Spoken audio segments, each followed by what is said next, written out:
Welcome to your 2027 King Aire walkthrough on a 4531 floor plan. If you come up front, we'll start right here at the cockpit area. The first touchpad here is your hydraulic leveling. This is to put your jacks down and level your coach. The way this operates is you have to have your ignition turned on.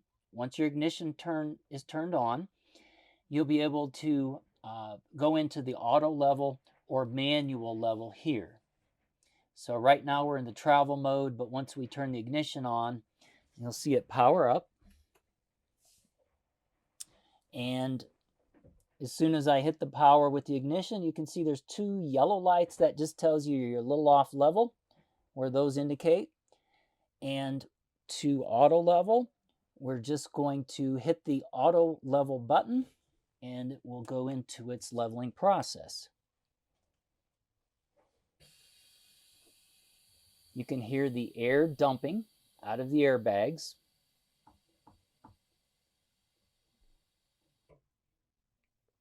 And as each jack extends down in the corners of where the jack is, you'll see a red LED come on. That means the jack is going down.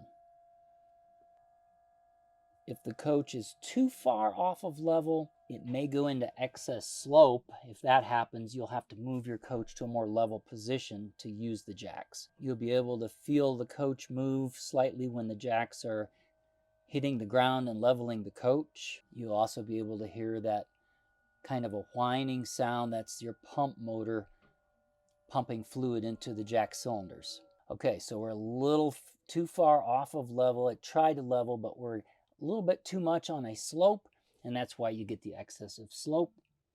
In this case, we could either repark the coach in another area to make so that we could get perfectly level, but it's as level as the coach can get for the location we're at. When we're ready to jacks, we still have to have the ignition on, and then we would just hit the auto store button here. And now we're retracting the jacks because they're going to be storing. As each jack retracts, the red light will go out. And once the jacks are completely retracted, you should see the LED light come on for travel mode. Okay, we have one more jack that's retracting here. Once that goes out, that last jack has retracted. And just to ensure that it's fully retracted before you travel, you want to go outside and look at the jacks visually just to make sure they have retracted all the way before you leave the park. Okay, now you can see we're in travel mode. So we would be able to travel, start the coach, and it would air up. And you can travel once the coach is fully aired up. The gear touchpad, or the touchpad control for forward, which is drive, D, or reverse, is your Allison touchpad here. When you're ready to travel or put the coach in reverse, D would be drive, R is reverse, and N is neutral. Whenever you select one of those, it will appear in this display. So we'll show you a quick visual on what you would see when you do that. You would start the engine. You'll see it gives you the indication that you're in neutral now. If I put the coach in drive, it will show D and the gear that I'm in. So I'm in the first gear. N is neutral. And I already put on the brake before I switched it into gear. If I wanted to move the coach, I would have to release the parking brake by pushing it forward. Whenever you park the coach, you want to put it in neutral. There is a mode button here. You can go through the different modes to see the engine oil temp and or errors may appear in this window. But typically you want to watch and see what your gear is doing. And you can scroll through when you're in the mode. You can scroll through here.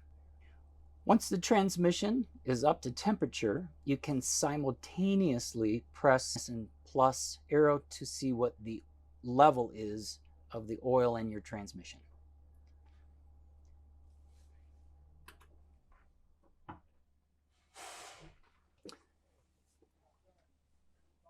The toggle switches in front of our shift is a tag dump. We can either manually dump or leave it in auto. The center one is your engine brake. Engine brake on, engine brake off. If the engine brake is on, it's going to assist you in slowing the coach down like a brake would do, but you can choose whether you want low, medium, or high for that engine exhaust brake. If you don't want any brake at all, you can just leave it in the off position. So just down from our engine brake controls, you have your USB auxiliary inputs here for the Excite dash radio. And below that one is a USB charger here.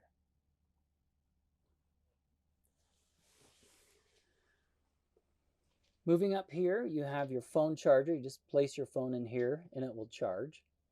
This is your air brake. You need to have this pulled towards you to apply the brakes when you park. So always put the coach in neutral and then pull the yellow handle towards you, and that applies all the brakes in the coach. Just the opposite of that would be when you're ready to travel or go in reverse. You would put your foot on the brake pedal, release the parking brake by pushing it forward, and then put the coach in gear.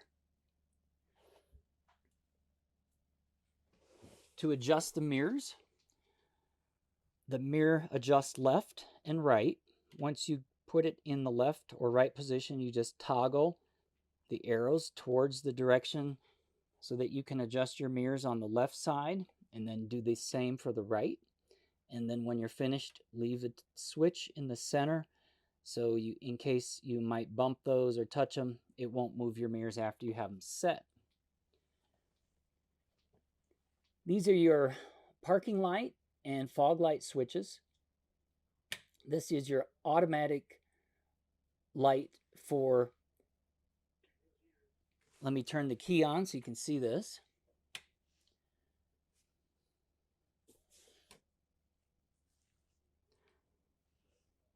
So right now our lights are turned on.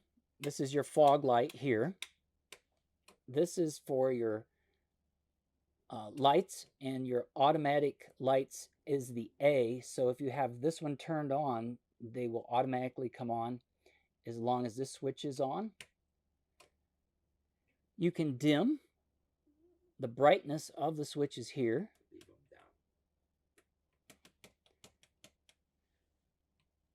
There is a overhead light right above the driver's seat for your dome light. And then you have your high beams here. You can automatically have the high beams come on or dim if you leave this on. If you don't want the high beams to come on automatically, just cancel them out, and you can use this lever pulling back to go bright or dim. There's the automatic traction control here. You can turn that on and off. Automatic traction control is used in adverse weather conditions when you need additional traction. Just refer to your owner's manual for more information on that. This is your window, your driver's window, open and closed. You can turn your air horn on or leave your street horn on for your horn here. The house battery boost. If we have a chassis battery, for instance, that's low and the coach won't start, we can press this down towards the chassis, and the house batteries will boost the chassis batteries so you can start your engine. You will need to hold this down for about a minute, 60 seconds to get the batteries to boost, and then you would press the ignition, and that will help you crank the engine to start. In the event that the house batteries are low, you can press towards the house and the chassis batteries will connect with the house batteries, and that will assist you in getting the inverters to come on and charge as long as your generator is on or you're plugged into shore power. This is for heavy tow. You can leave this on if you're towing something extremely heavy. If not, you can just leave that off. The amount of braking that you have applied to what your trailer is towing can be adjusted here. So once you push the button and turn it, you can set the level of braking here. Refer to your owner's manual for those instructions. The preset mirror, pedals, and steering wheel that you set when you drive for a particular driver can be put into memory by pressing 1 and set 2 or 3 for 3 different drivers. It doesn't set the seat, but it does the steering wheel position, the mirror position, and the pedal position. Moving over here to our glass dash, you'll see you've got the temperature, outside temperature, your fuel indicator gauge, temperature for your engine temperature, oil pressure for your engine, front and rear air pressure, DEF, tachometer, ODO, trip and distance to empty, shift indicator, reverse neutral drive, not state of charge, but your amount of voltage at your chassis battery. It's 12.7 volts DC at your chassis battery now. There's no collision mitigation system on right now because we're not in the drive mode, but when that comes on, you'll see that,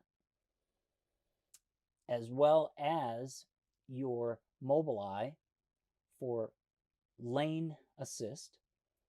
Your Mobileye is mounted on the front windshield, and when you're driving, you'll have lane assist here and collision mitigation here displaying on the glass dash. The home screen is in the center, and the selections for the home screen can be chosen here where you see the home button. So if I press the home button, it takes me here, and then I can press the up arrows to make a selection. Let's say, for instance, I wanted to change the brightness. Once I get to that window, I can just press the OK button, and now I can adjust with the arrows. A little bit lower intensity or higher.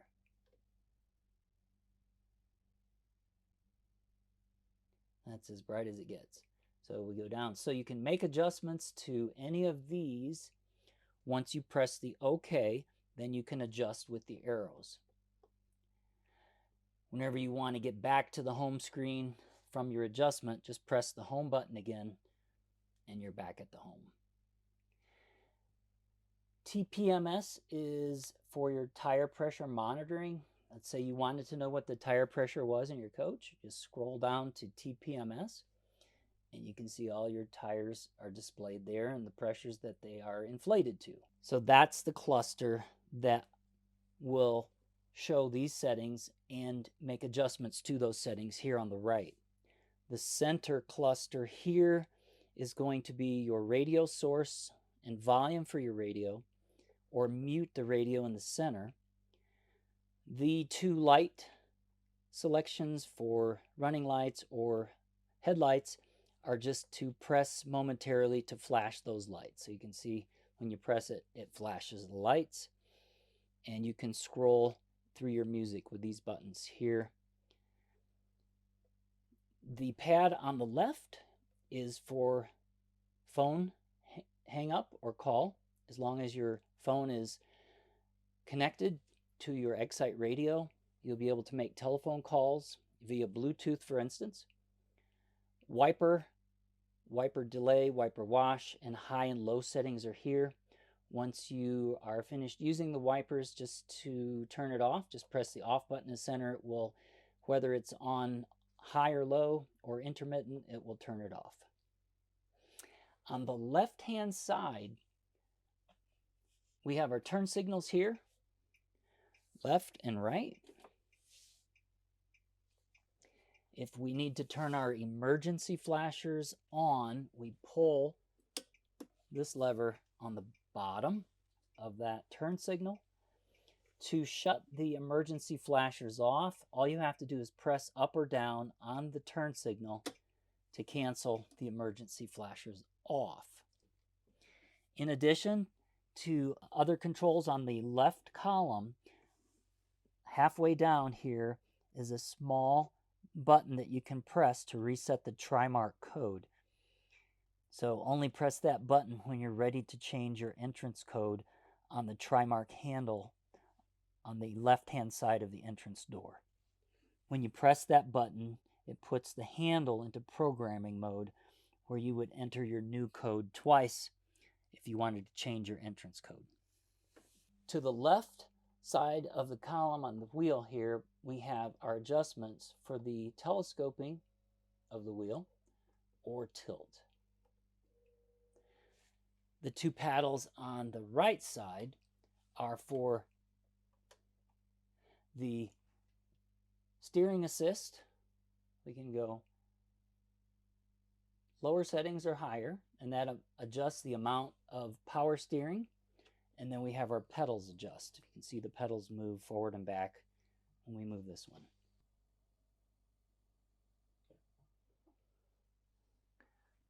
If for any reason you have your key fob within the correct range of operating or giving the signal to start your engine and it won't start, you can use the manual set of keys that Newmar provides in the coach. There's an ignition switch mounted underneath here where you can't see, but you can feel it. So you can take the key, you can take your key and you can insert it.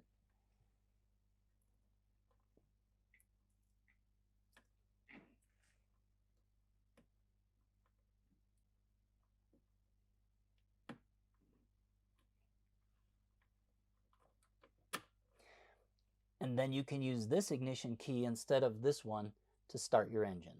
Just turn it and that will start your engine. When you come to a stop, just turn it off. So we have a large infotainment center here. Your camera display is going to be on a split picture. You're going to have your cameras here and your infotainment center on the left-hand side. To turn this on, we just press and hold, release.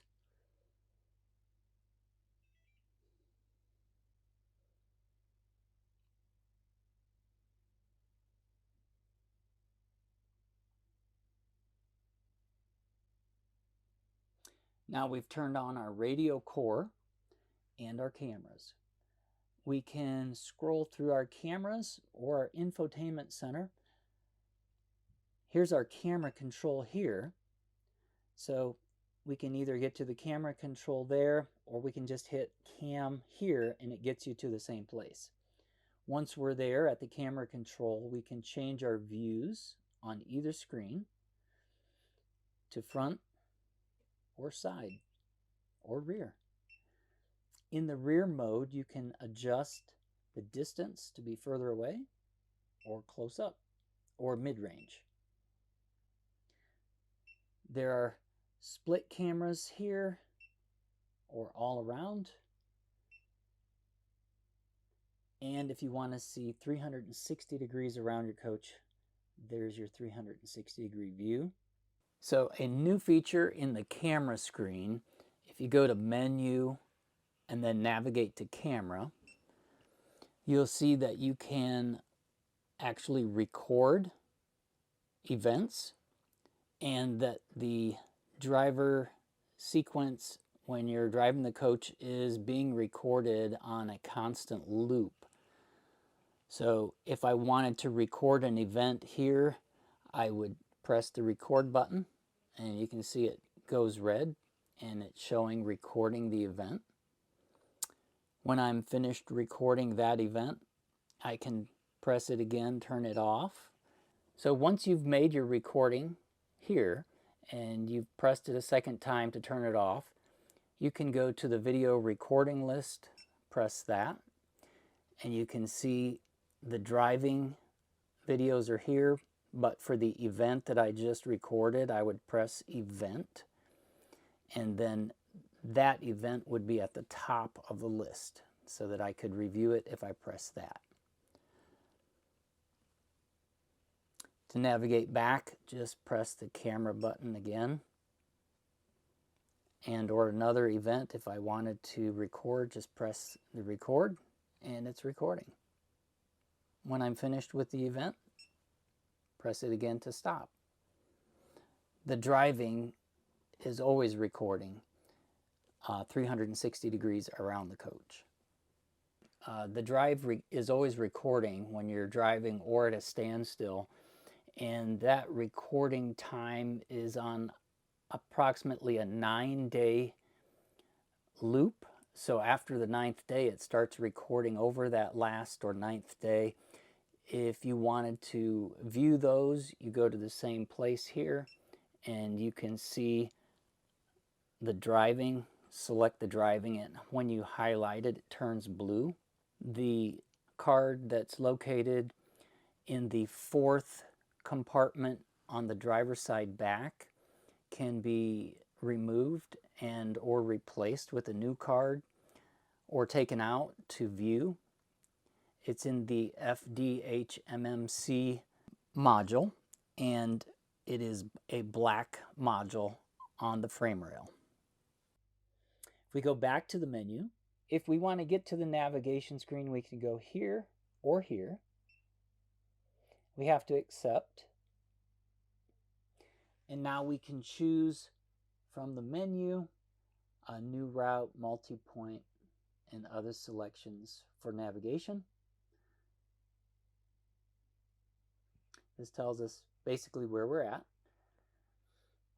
If we're back in the menu and we're not going into navigation or camera control, let's say we want to adjust our radio, we can turn our radio on here and go through either band selection, AM, FM. We have our media center, our Sirius XM, Bluetooth. If you select Bluetooth and you wanted to connect your telephone so that you can make calls with the touch buttons here on the wheel, you just press the phone and then you would pair your phone with the ID that you see on your Bluetooth. And then your phone is paired with the radio.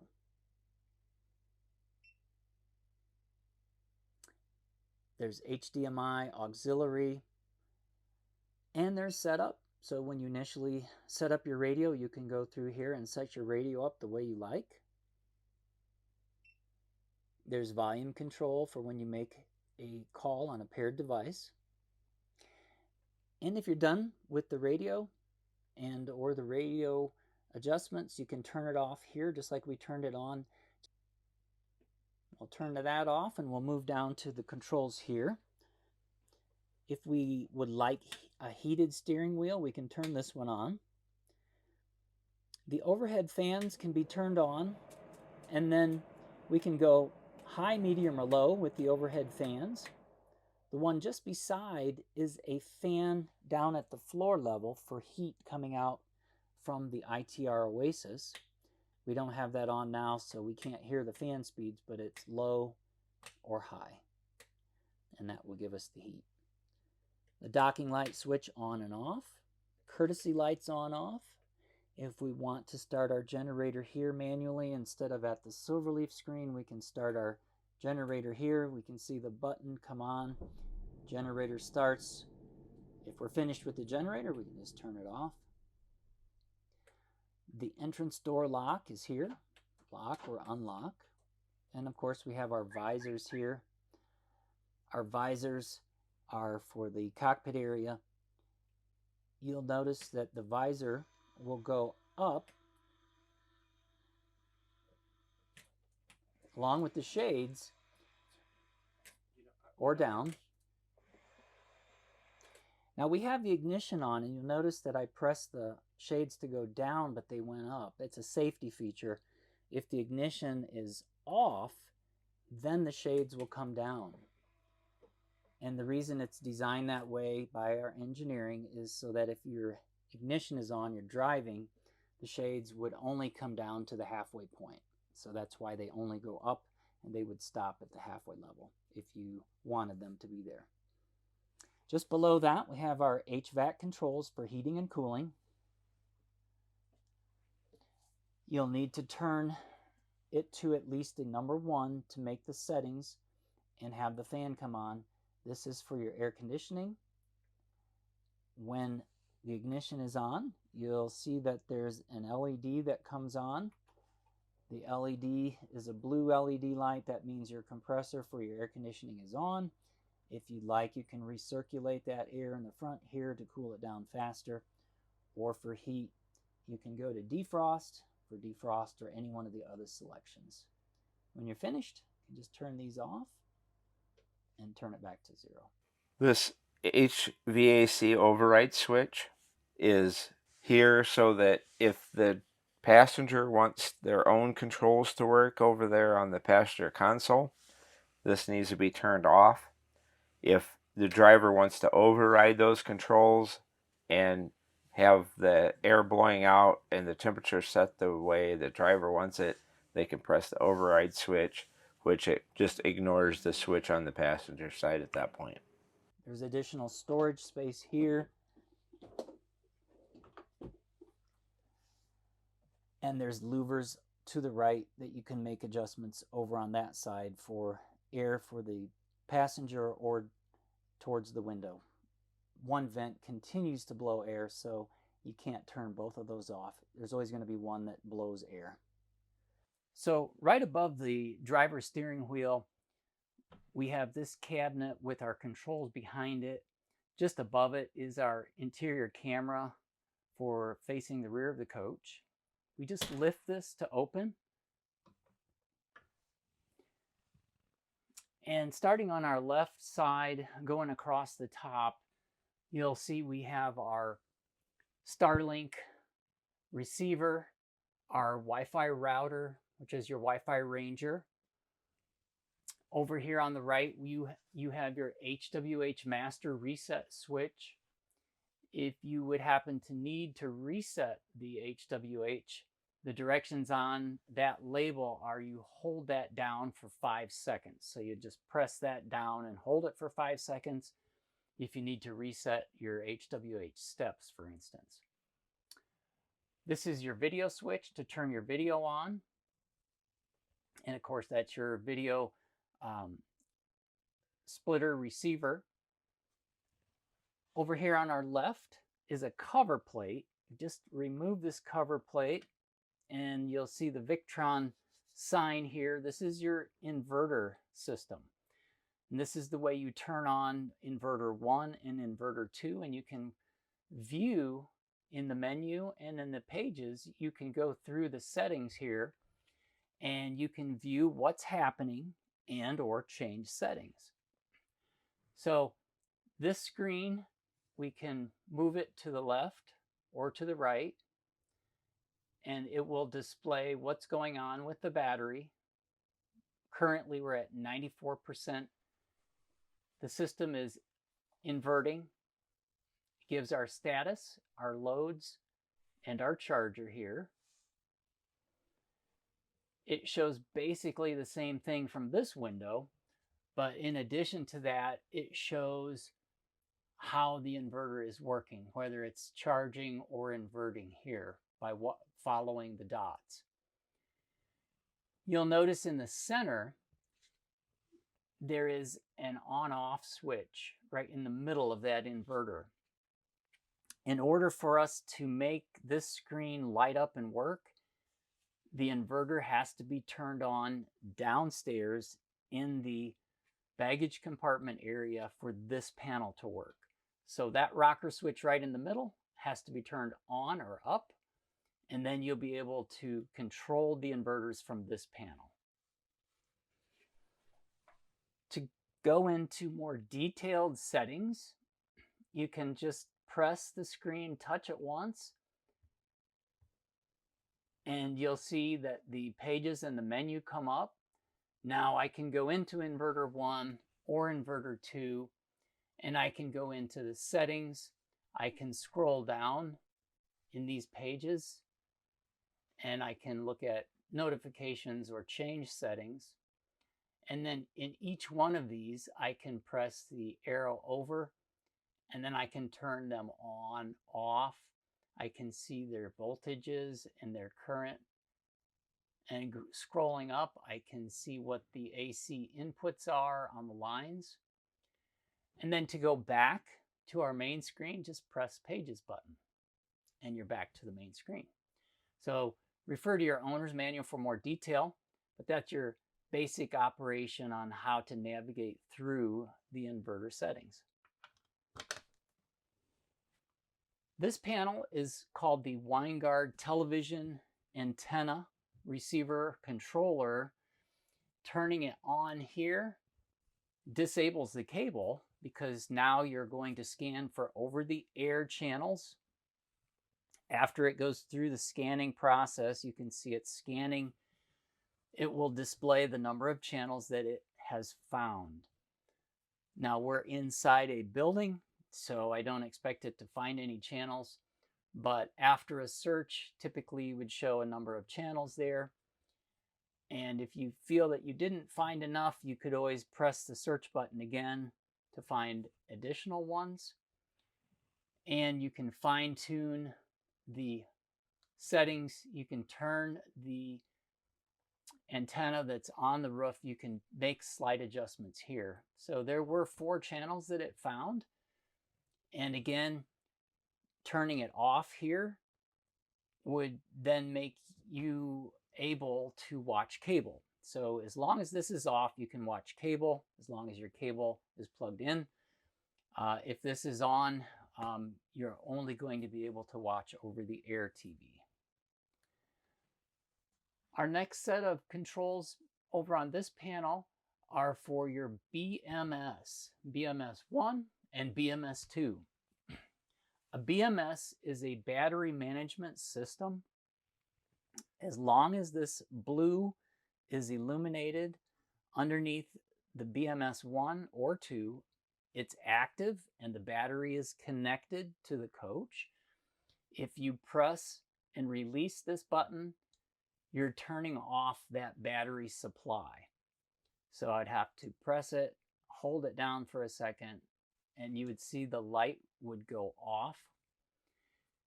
That means that your house battery for inverter and battery on one side is off. If you see that and you didn't turn it off, that means it's down to its last 10% available in that battery. You can turn it back on by pressing and holding it, but you're using the last 10% that's state of charge. So you'd want to make sure to either plug your coach in or turn your generator on to charge that battery bank back up. In a King Aire, there's 2 banks. There's battery bank 1, battery bank 2, inverter 1, inverter 2. So each battery has its own inverter and can be turned off separately. We'll show you that when we get outside. Our next control over has a little note here that says be sure both driver and passenger seats are in the forward position before activating these. These are the slide out rooms on the driver's side and the passenger side here. Out is down and in is up. Our next one over is our exterior LED lights and our entrance step.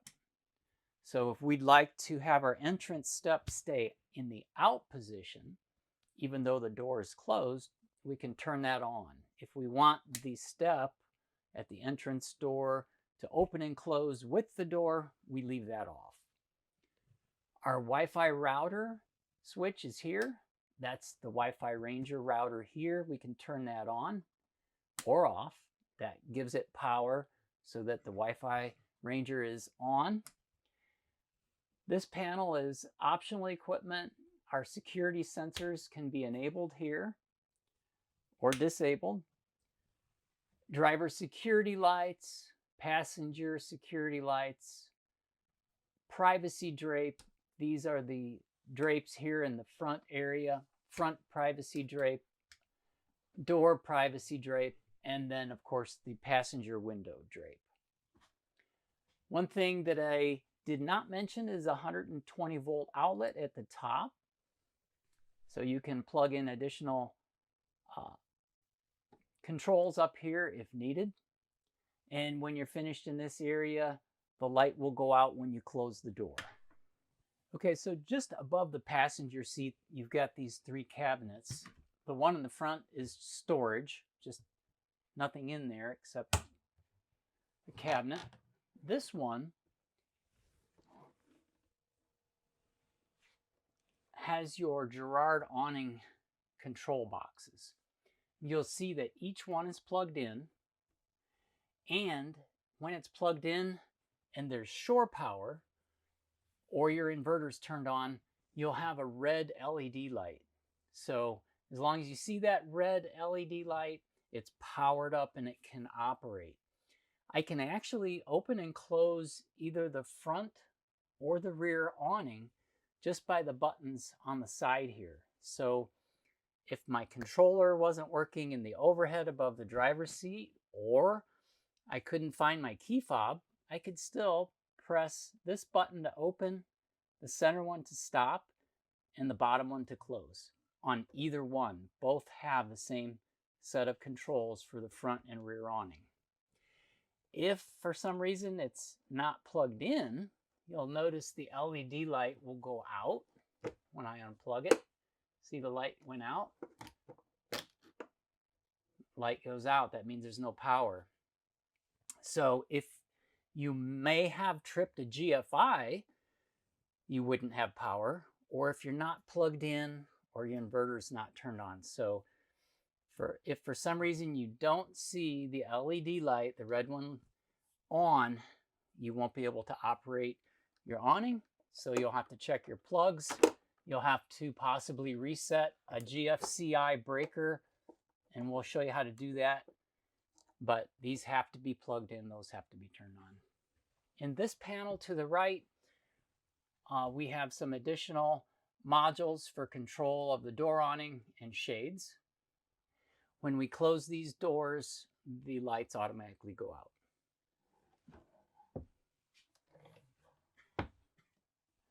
So as you're entering or exiting the coach, here at the front dash panel, there's a switch that's labeled ceiling lights, all off or on, so that if you're coming in the coach and you press up, that turns all the lights on or off. And when you're exiting the coach, same way, press down to turn all lights on or off. Here beside the passenger seat on the right-hand side, we've got our switch at the top is our battery disconnect. So when we first enter the coach, we need to turn that switch on, and it will have the red LED light that comes on, and that connects our house batteries to the coach, and that way we can have our lighting and other appliances that will come on. The switches below are the stepwell lighting and the baggage door lock and unlock. Below that is the step override switch. If the steps are not extending, we can press those to override, and the steps will go out. This switch operates the LED lights that are underneath the coach and slide outs. It's called an RGB switch, but it has to be turned on in the overhead above the driver's seat first. Then you can turn this to different selections of colors and intensities by pressing it and releasing it, and then rotating it again. Just below here near the floor is the fire extinguisher. If you need to use the fire extinguisher, there's a quick release lever. Just flip up here and then grab the fire extinguisher off. To put it back, just set it in place and put the clip back down. So here on the right-hand side of the passenger seat, you've got your climate control switch with the fan speed, and left is, of course, cold and warm. This is a dual climate control system. This is for the passenger side. Then you've got your phone charger. Just lay your phone here to charge. You've got your map light on and off, and then you've got your visor here, patio lights on and off, and your step cover. The step cover actually extends a step in the stepwell area so that you can stand and walk across there without going down the stairs. There's a buddy screen here above that.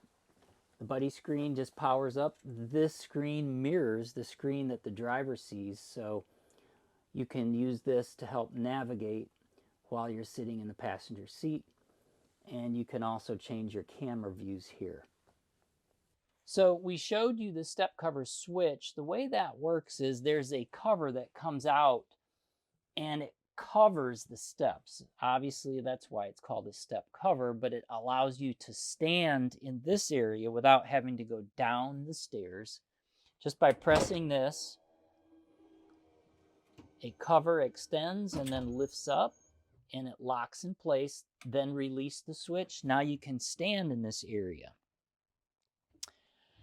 So it makes this more of a living quarters now, or as you're traveling, you'll be able to get in and out of the seat better. When you're finished using this step cover, just press the opposite way. We'll go down and retract. Hold it until it stops, then release. So we're going to review the seat controls. Both the passenger seat and the driver's seat have basically the same controls. For airflow through the seat, for cooling, you have low, cool, and high. In the middle is off. And you have low heat and high heat. And the middle is off. Lumbar support here. Tilt. And the front one is the footrest.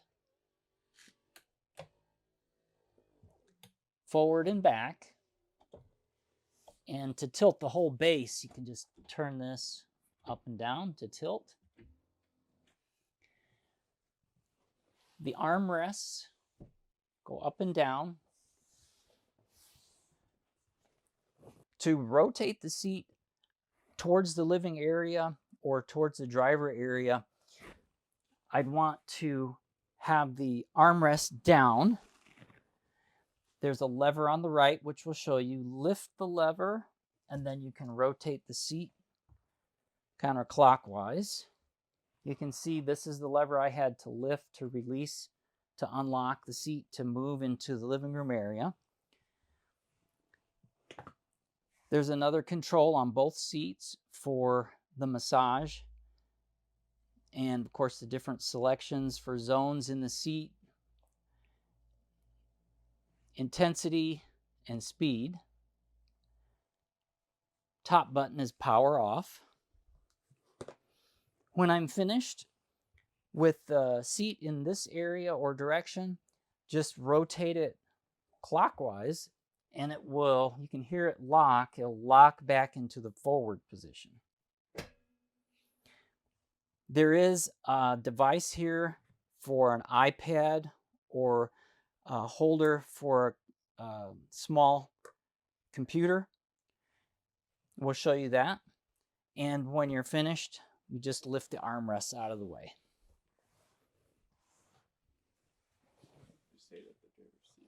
The driver's seat has the same operations and the same seat belt on both sides. You'll see a smoke detector here at the entrance of the coach, and you'll see a red LED light that will flash every few seconds. That tells you it's powered up. But if you want to test it, press in the center and hold for a few seconds, and you'll hear a series of tones. Those tones tell you that the alarm is working, the smoke alarm is working, and the batteries are charged. If you don't hear the series of tones when you press those buttons,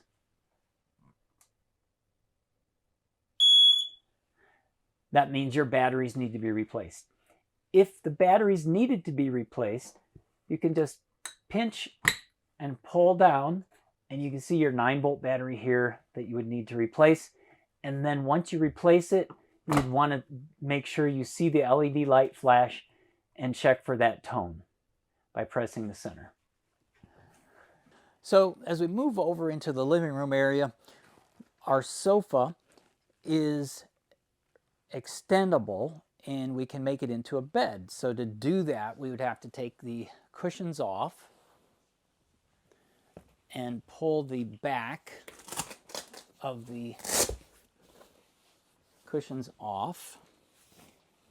So in order to fold this out into a bed and then bring the back down, you'll just lift on the entire piece and lift up and out.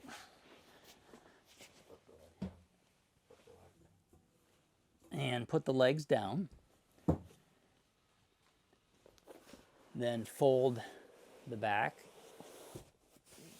and push down into a bed.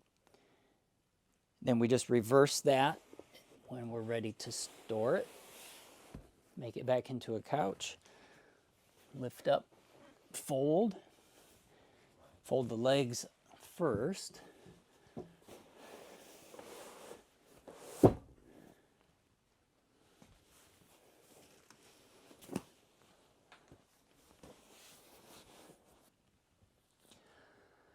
Behind the sofa is your TV lift, and that's operated with any one of the panels, but the closest panel here is here at the theater seating. At the home screen, you would press TV lift up. There's a blue line that goes underneath the word up, and the TV lift starts to raise. Once the TV's up, you'll take your Samsung remote and make sure that your antenna for over-the-air TV is turned on in the front overhead. That's your wind guard control. And then scan for channels if you're going to watch over-the-air, or turn the over-the-air off so that you'll be able to scan for the cable channels if you're plugged into the cable out at the cord reel compartment. So with our television turned on, we'll use our remote control to go to the home screen, press the home button in the center. That gets to this screen. And then this icon here is our selection for menu. So just toggle over to the left here and go to settings. So you'd have to scroll down to settings, then press the center button here, and now scroll over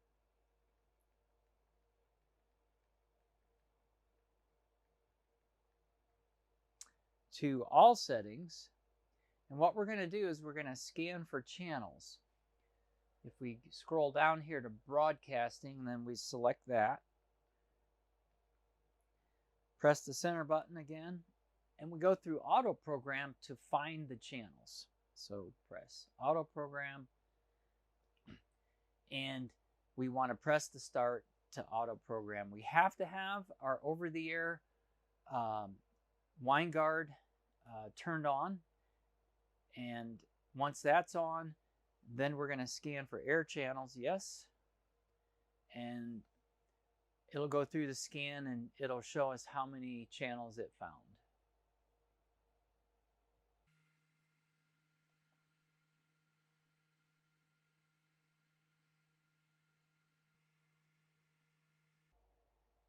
"39 channels."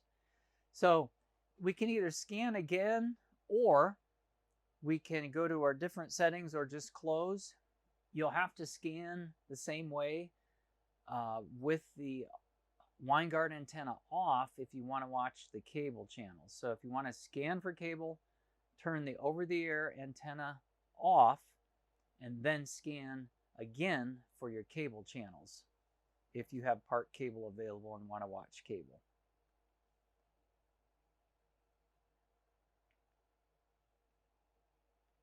Now we should be able to connect with a channel here. Yes. To go back to the home screen and scan for cable, scroll left, back to settings, to the right, all settings, broadcasting, auto program, And this time we're plugged in the cable, we've turned our over-the-air line guard off, and now we can scan for the cable channels. Obviously, since we are not plugged in the cable, we won't pick up any, but that's how you would scan for the cable. And you'll have to scan for channels for each TV location, whether it's out here or in the bedroom.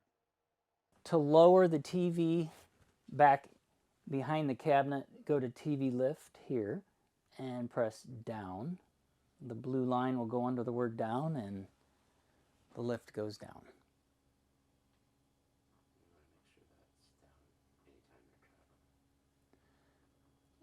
And you want to make sure that your TV is stored in the down position before you travel. On the back of the sofa area, we've got our motion sensor enable and disable button. You can see when I press it, it goes on or off. Below that is a 120 volt outlet on both sides. Just press it to go back down. There's a little release lever. Press it to go up, and then it locks back down.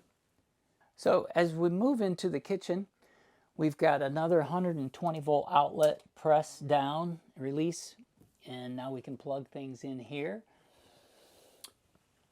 We've got our drawers here on the left-hand side.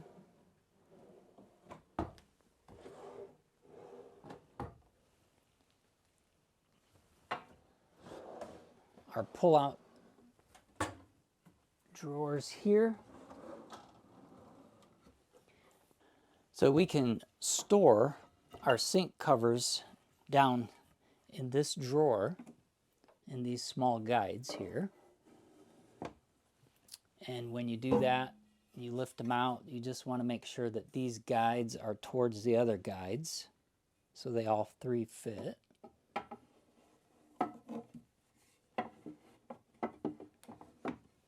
And then your last one.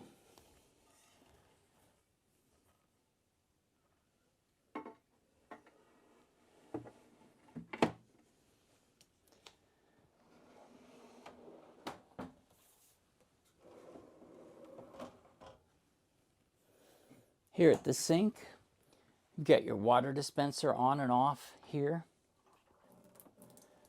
And you've got your hot and cold here for your sink, and you've got the extension wand.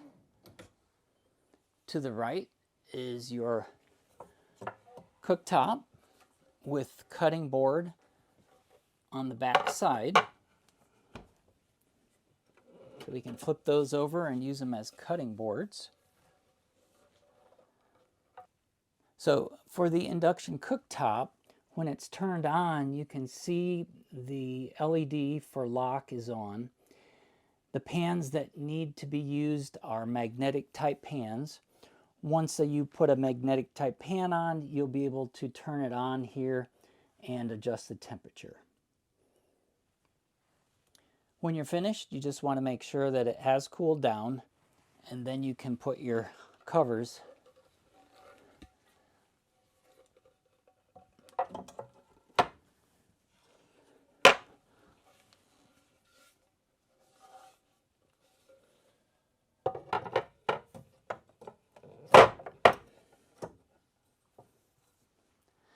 below the cooktop is your large drawer with your remote controls, your wrenches for the water compartment outside, the tool that's used to access the filters for the air conditioners, rooftop air conditioners, along with touch-up paint and other small accessories and controls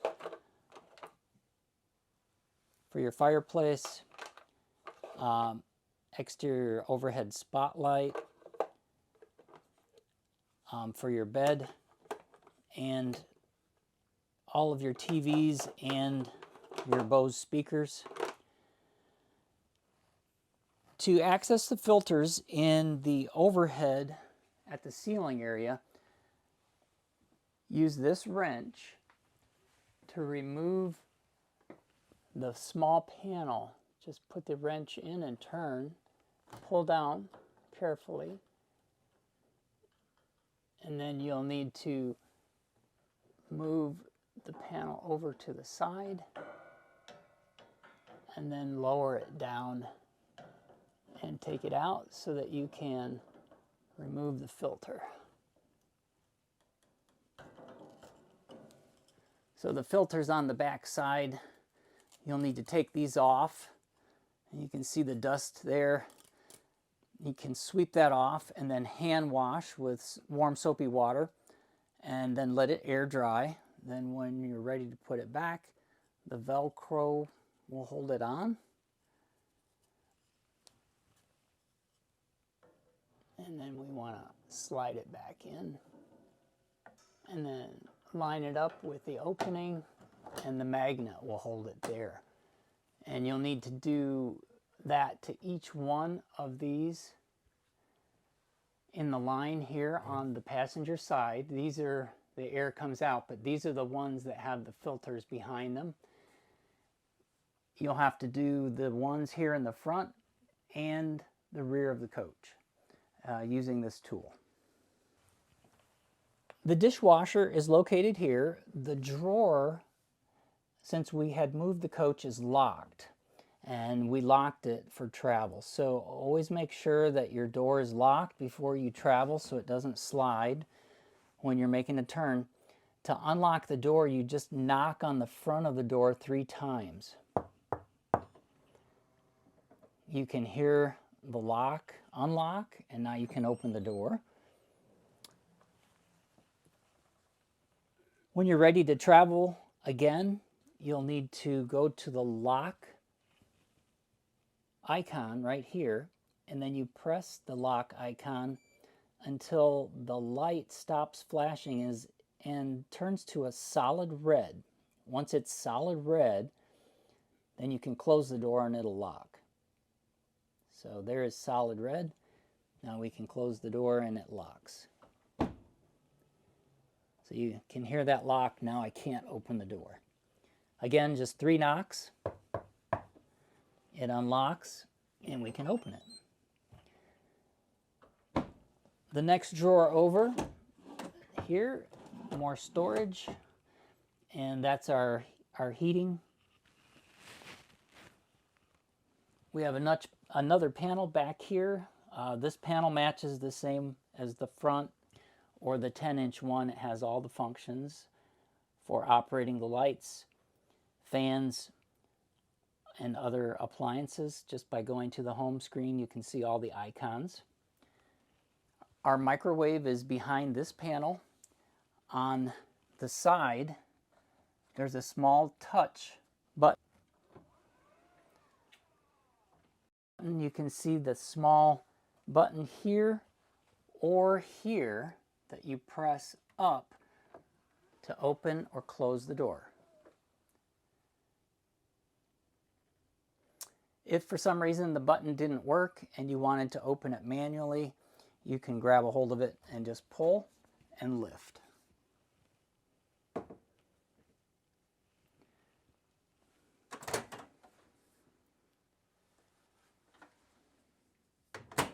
The microwave plugs in here at the top, and the motor control needs to be plugged in here for the touch buttons to work. So I'm going to close it now.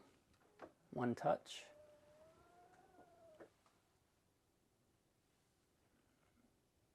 So beside the microwave, above the sink, we have more storage. Pull out drawer here. The spare router for Starlink.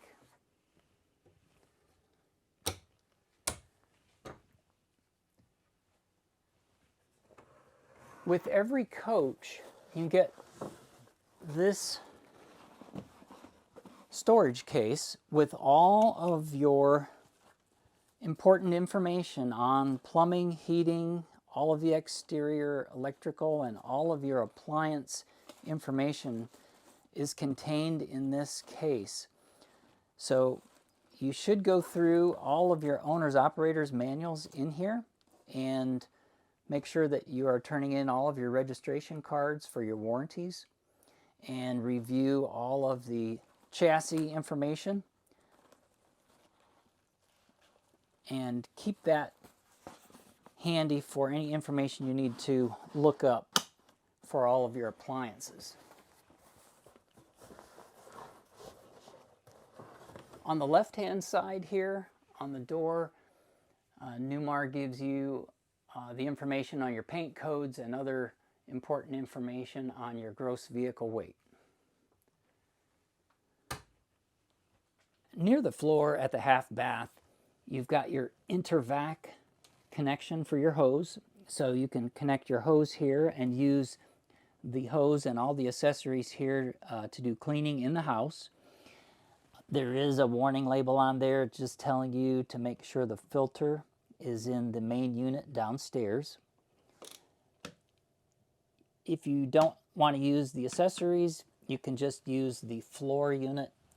To operate without the hose, you can just sweep here and lift that up, and then you can sweep here, and that goes down into the vac. Just press down and it turns off. With your coach, you have your Intervac accessory bag, and inside the bag are all the accessories, so you can attach that at this location here. And inside you'll find your hose end and your handle where you attach your accessories. So to get started, you just plug it in, and then all you need to do to turn it on and off is just press this button here. If you need help or instructions on how to change the battery in here or how to operate the device, just scan the QR code and you'll get more information online how to use the complete system. If you're going to use the Intervac manually, you can sweep any material here and then just lift this up and you can sweep it in here. When you're done, you just pull the hose out and store it away, but be careful that when you store the hose back in the bag that you don't leave something that might press up against here that would turn it on. So we're over here at the theater seating, and both of the seats work in the same way, and they both have their own separate controls that are mounted on the back side of the cup holder. So you can operate the lighting on the cup holder here.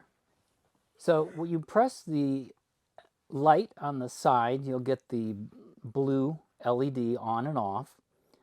This one is for seat vibration, high, medium, and low, and then off.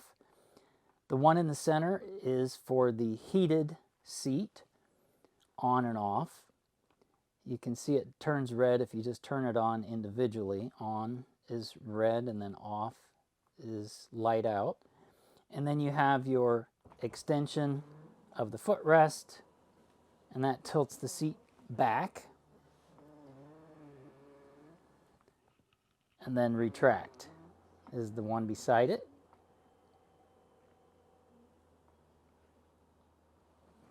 There's more storage here. If you lift this up, there's more storage in the center. On both sides, you have USB plugs for charging. You can see there's also a control at that charging port up and down for the headrest, forward and back. And to my left is the touch panel control. This is the same control that's throughout the coach. When you press the home screen, you get the lights, vents, shades, TV lift, climate, floor heat, power tanks, and exterior, along with the time and outside temperature. If you want to dim the screen, on the upper right corner, just press that little light icon and that will dim it or take it completely black or out. We've got our shades on both ends of the slide out as well as the back. Those shades are operated the same way. Just go to the shades control, and then you can press all day or all night.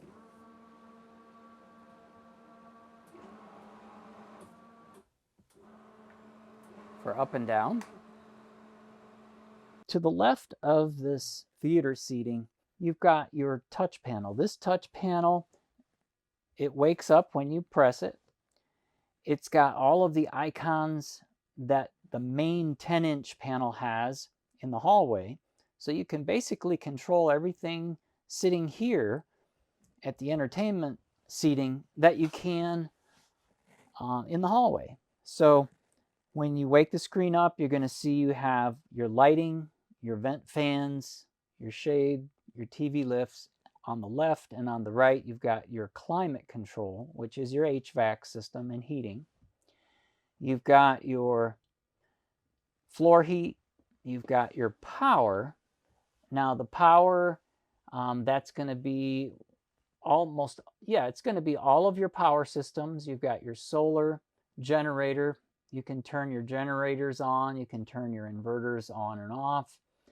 And it also shows your charging for your batteries. Going back to the home screen, below the power settings, you've got your tanks, and then below that is your exterior. So we'll just start at the top left, and we'll go through each one of these icons briefly. Keeping in thought is when you turn one of the functions on, you'll see a blue line that goes on the bottom of that icon, and the blue line means that it's turned on. So we'll go to lighting. So to turn the kitchen lights or ceiling lights on and off, you can either use the slider, which is on the right, or you can just press kitchen on or off here.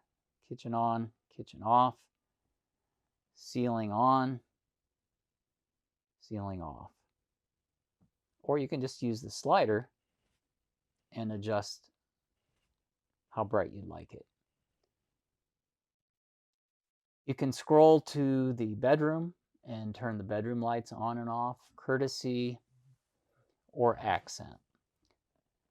To go back to the home screen, just press home, and now you can go to the next function. Let's say you want to turn the vent fans on, just press the vent fans. Now you can choose the room, kitchen, half bath, or bathroom, and you can select high, medium, or low, and the fan will come on in that room. If it's raining or there's moisture and the fan will not turn on, but you want to override the rain sensor on that fan, the rain sensor override is at the bottom of the switch here, and you just press the rain override, and that will allow the fan to come on whether it's raining or the sensor has a little bit of moisture on it. To turn the rain overrides off, just press it again. You'll notice the blue line will go out and the rain override is off. Going back to the home screen, the shades, we can do the same way. Living room shades, kitchen or bedroom. You'll notice they say day or night, aft, and it gives you kitchen or all coach day. So you can choose the room you like, and then you would press either the back day or the back night, because there's two separate shades for each window. Going back to the home screen, so the icon on the upper right side is for the climate. That's your HVAC system. So if you press that, you'll be able to go in and select either the living room or bedroom. And then the temperature settings are the arrows beside the temperature readout of 72 degrees currently. You can just adjust those up or down. We're adjusting the bedroom now. You can see the blue line under the bedroom. If we want to adjust the living room, just press the living room. We can adjust that. Or if you want the bedroom and the living room to be synced all together and just adjust the temperature singularly, then just press All Zone Sync right here, and you'll notice the words pop up, All Zone Sync, and that way you just adjust the temperature once for all the areas in the coach, or all the zones in the coach are synced together, and then they all work together. You'll notice in the bottom right, there's the word Oasis. The Oasis is for the heating side. You can go and press Oasis here. Now we have another screen that comes up for the Oasis, turning it on and off. There's two ways to generate heat with the Oasis, either elements, those are on the right, or the diesel burner on the left. So in the wintertime, you want to make sure to use the burner. Or if you're taking a long hot shower, you'd want to use the burner. Typically, the elements will keep up with most of the other hot water needs or heating needs. Going back to the climate, just press the back arrow. You'll notice several other selections at the bottom are the setup, ECO. ECO is just for economy. If you're leaving the coach, you can press the ECO and it will allow the temperature to fluctuate a little bit lower or higher than what you have originally set, just to save on the power that you're using in the coach. Or you can press hold to do the same thing and hold that temperature. If we go back to the home screen, we'll see that the next icon down on the right is your floor heat. So if we press that, our floor heat gives us front of the coach, middle of the coach, or rear. And you'll notice the settings are high, medium, or low. You don't get to select an actual temperature. It's just a range of setting, either at the highest setting, medium, or low. Going back to the home screen, below the floor heat, you've got your power settings. This controls the power in your coach. The power in your coach is either going to be what you see coming in on leg 1 or 2. It will be whether the solar is set up and working, or if your generator's turned on. That's for your AC power. Below the AC power settings, you've got your DC power, which is your batteries. Your chargers are on the left. It shows your batteries on the right, and it shows the voltages that are currently in those batteries. Our voltage right now is 13.6, and our amperage is 216. To go back then to the home screen and go to our tanks, just press our tank switch. We can see all of our tanks are empty. Fresh tank on the left, on the right is the gray, and on the bottom is our black. We can, from this screen, we can turn on our water pump on the bottom left, our autofill in the center, or top off. And again, whenever you turn one of those on, a small blue line will light up just below the word, and that means that function is on. In this case, the water pump is turned on. If I want to turn the water pump off, press it again, the blue line disappears. That means the water pump is off. Going back to the last icon on the right is the exterior of the coach. You'll notice we have the selections of either our awnings or exterior lights or our door locks. Just below that, we have our selection of either cargo, entry door, or master. So if we want to lock our cargo compartments, we press that one. Entry door is this one, and our master is all of them at the same time. Exterior lights or awnings, we can control those here as well. If you're going to control the awnings, it's a good idea to have someone outside to make sure that if you're opening the awnings, they are clear of anything that they might open into, or even closing them to make sure there's nothing in the way of them being closed. Back to the home screen. If the home screen is too bright, you can dim it down a little bit by pressing the icon on the upper right corner, and that's your dimmer. Or completely dimmed out, and press it again just to wake it back up. On the bottom right, it shows the time and the temperature. And that concludes our home screen and the functions that we can use on our touch panel. Here at the dinette, we've got our chairs and the table. This table is designed to pull out and extend by rotation. So if you grab a hold of it and pull towards you, and once it's completely pulled out, then you can rotate it. You want to make sure that when you get to that area there that it's slightly pushed down to miss this, and completely rotate it over, and now you can push it back. Once you're ready to store it for travel, just pull it back out, rotate it the opposite direction,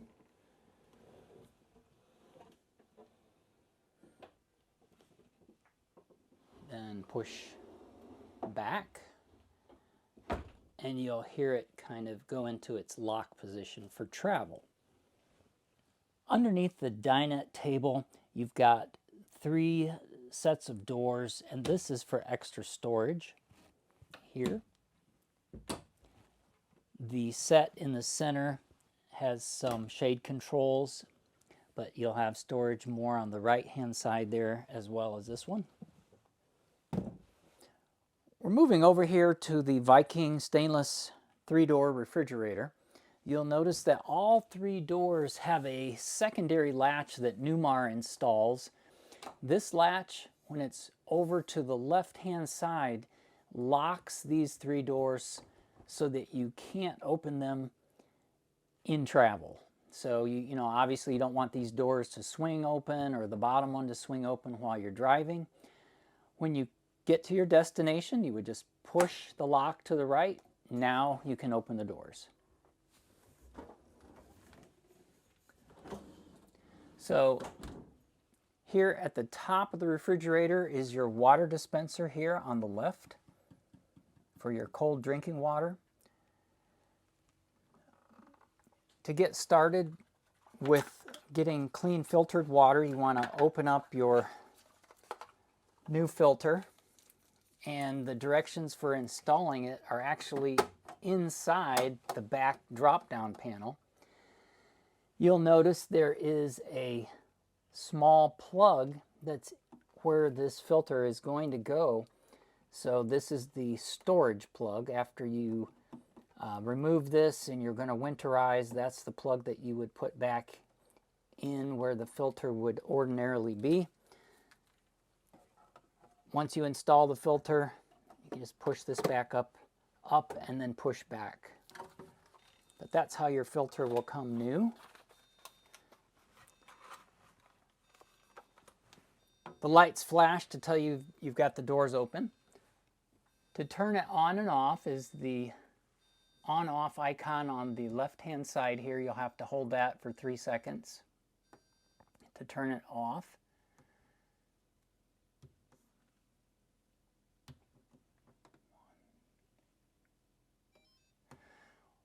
And then to turn it back on, same, press and hold. Once you turn it on, the temperature set for the refrigerator or the top compartment is here. You can adjust up and down. For the freezer, that's over here. To turn the ice maker on, the directions are here. Press and hold this down for 3 seconds, and the freezer ice maker icon appears here.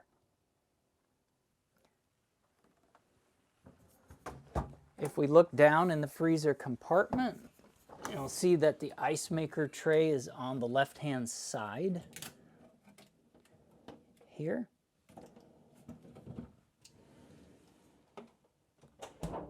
Just make sure that all the doors are closed before you slide the lock.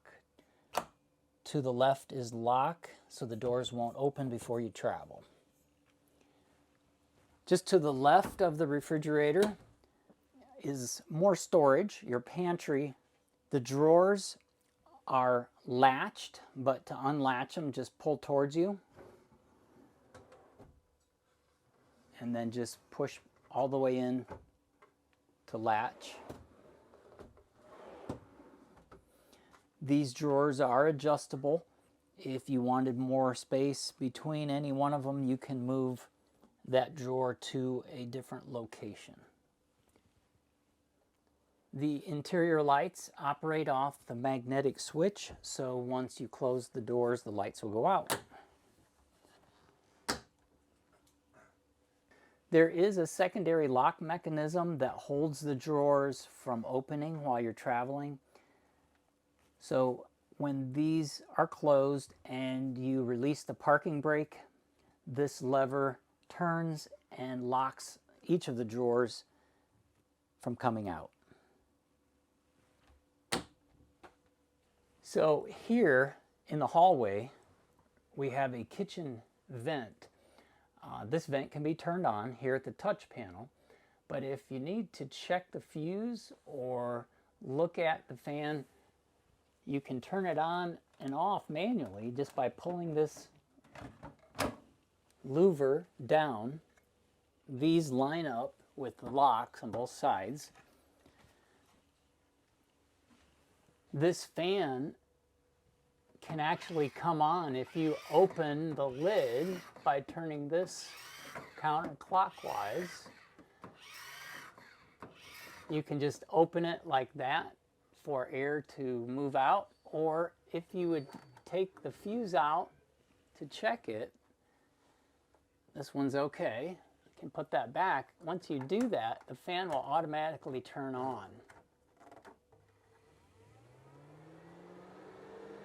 It's on high speed, so that's how you could turn it on manually if you needed to. Then to close it and turn it off, just rotate the handle clockwise all the way to the right. Once the lid closes, the fan will shut off.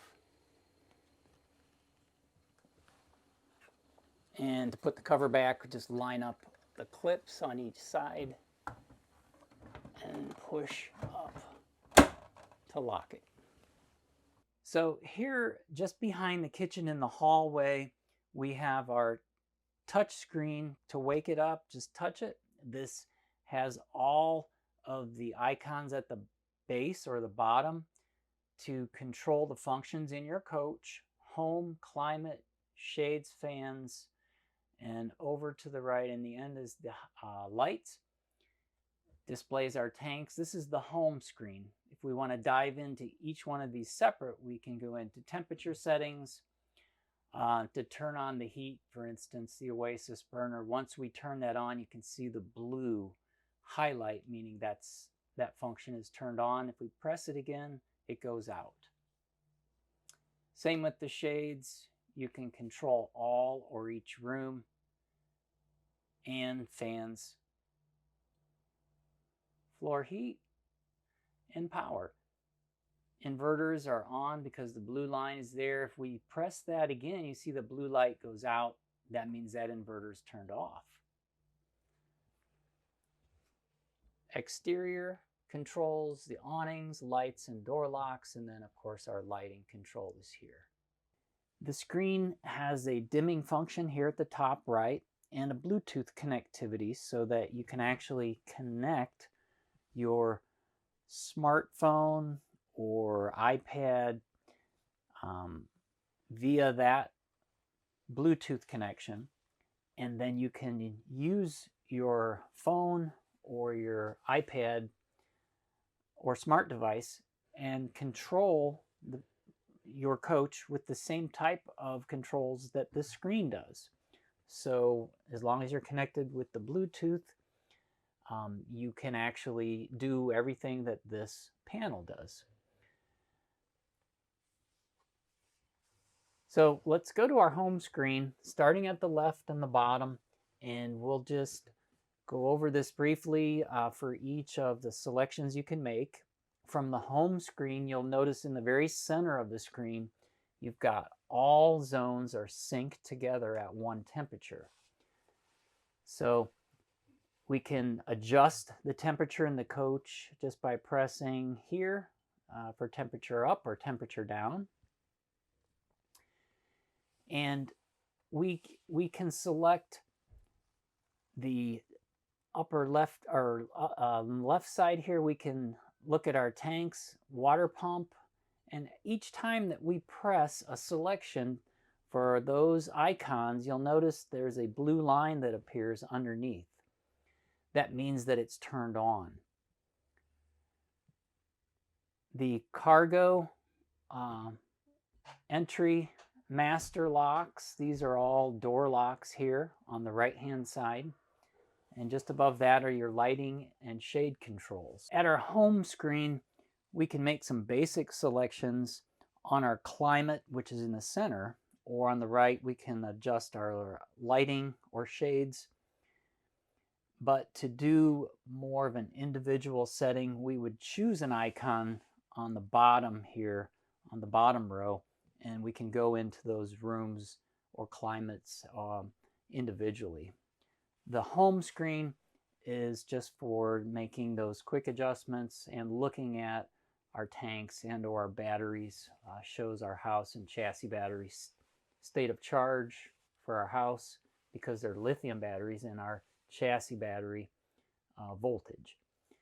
So starting at the bottom left, just beside the home screen, which we're on now, is we can go to climate. And you'll notice that the icon in the center appears the same. It looks the same, but it shows the temperature. And now we can go into each one of those rooms, living room, bathroom, or bedroom, and we can change the setting individually. Or if we leave all zones synced, then we can make the temperature adjustment here up or down, and all of the rooms will be at close to the same temperature.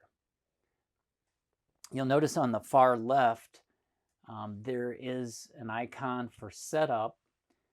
So we can go into a more detailed setup for our climate. Enable climate here. You'll notice in the center, enable AGS. So if we enable our AGS, which is our automatic generator starter, that way if we have our temperature set for our air conditioner, we'll be able, our temperature will maintain if we're not plugged in because the generator will come on. But you have to enable the generator if you want your temperature to be maintained, let's say for air conditioning in the coach. Just to the right of that, you have your dual heat. And we have, if we go back to that climate screen, you'll notice on the right-hand side, we have our Oasis. The Oasis is our hydronic heat for water and air heat. You have to have the Oasis burner turned on. So if you press that, you'll notice the blue line comes on. That means the burner is turned on. And then it gives you a status on the right. Burner is active. In addition to the heat from the burner, you can select the element 1 and or 1 and 2 just below that. Just by pressing them, you'll see the blue icon come on or off as I press it. And on the right hand side of those, it gives you more information. That tells you if the element is shed. So if there's not enough power to run the element, for instance, you're on a cord that's not a 50 amp, you may notice it could say shed. Just below that, you've got your half bath heater. Inside the half bath, there's a blower for heat. we can turn that on and off as well. Moving to the shades, you've got your selection of room, living room, kitchen, bedroom, bath, or half bath, and then the day or night or all coach day and all coach night shades. Just beside that, you've got your fans. We can control the fans in each room, kitchen, bathroom, or half bath just by turning it on, and high, medium, low for each fan. If there's moisture in the air that might stop the fan from opening and coming on, you can press the rain override switch. If the rain override is on each one. So if you want the fan to come on and the lid to open, and it might be a real slight mist or rain outside, you can do that just by overriding the rain switch. Just to the right of that, we have our floor heat, front, middle, or rear. We can turn our power on first. Once we turn our power on, we show the icon that it's turned on, and then we can select low, medium, or high for each one of those areas. It doesn't set a temperature, but it gives you heat in a range of those settings. Our power icon is showing our power systems for alternating current or AC power on the left. And then on the right side, you've got your solar and generator. On the left side, you've got more detailed information on each leg coming in for 120 volt. And if our inverters are turned on, inverter 1 and 2, you'll have the blue icon that's lit up underneath. You want to leave your inverters turned on in case you lose shore power or generator. That way the food in your refrigerator will stay cool. On the right side, you've got your charger settings, 1 and 2. You want to leave your chargers on so that your batteries will be maintaining a good charge. The battery states of charge are on the very far right. The chassis voltage is given, and the house batteries, you don't get a voltage, you get a state of charge, and they're at 76%. The next icon over is systems. If you press that, you're going to see more detailed information coming in on leg 1 and leg 2 of your shore cord. It gives you the volts that are being supplied along with the amperages that are available. You'll notice that there is a blue line under everything that is operational or functional. If the blue line disappears, that means that that particular device, let's say for instance the AC, which is your rooftop air conditioner, if that blue line goes out and it's just a small white line, that means that it's been shed or it will not operate because there's not enough power. And you would typically see that when you're on a cord that's not a 50 amp supply cord, or if you're not running your generator. The next selection over is solar. If you have solar panels up on your roof, you're going to see the status and the voltages. The next one over is your generator. You can start your generator or stop your generator, and it gives you the demands that are being used. You can go into setup here, and if you need to set up your quiet time, you can do that for quiet time and the duration of hours. The chassis state of charge is showing on this screen as well. Our next screen over is the exterior. Our awnings. In the middle is your exterior lights and your door locks.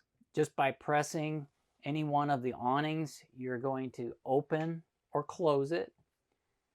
If you're going to operate your awnings, you should have someone outside to make sure that the awning is not going to open into something or close something, and you don't want something to be in the way of it. Obviously, the exterior lights on, off, or you can adjust the setting in the bar in the center. The door locks are either on or off. The next icon over is your lighting. It gives you individual selection in each room, turning the lights on and off, or in the center, you can dim the lights with the bar in the center. Going into the bathroom, half bath, bedroom, or kitchen, you can go all on, all off, or just bathroom on, bathroom off. There is an aquamizer setting here. The aquamizer is an indicator light, and we'll talk more about that in detail when we get back to the shower. So going into the half bath, the handle is a push at the top to release, and then just pull the door out towards you and it folds to the right. As we go into the bathroom, the cabinet doors straight in are the breaker box, sub panels, one for each inverter. Below that, the GFCIs for the floor heat in the front and rear of the coach. Spare fuses, control boxes, relay boxes, and our junction box here. If we need to check our fuses, our 12-volt fuses, we'll need to lift this panel up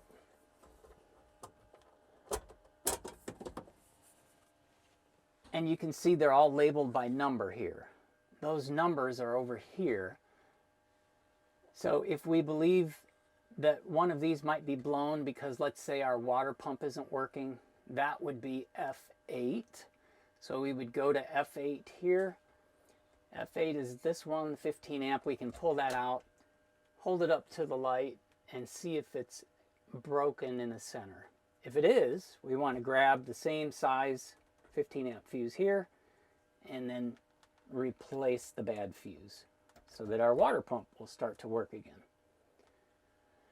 These are resettable type fuses at the base, and those are labeled with the number F22 and F21.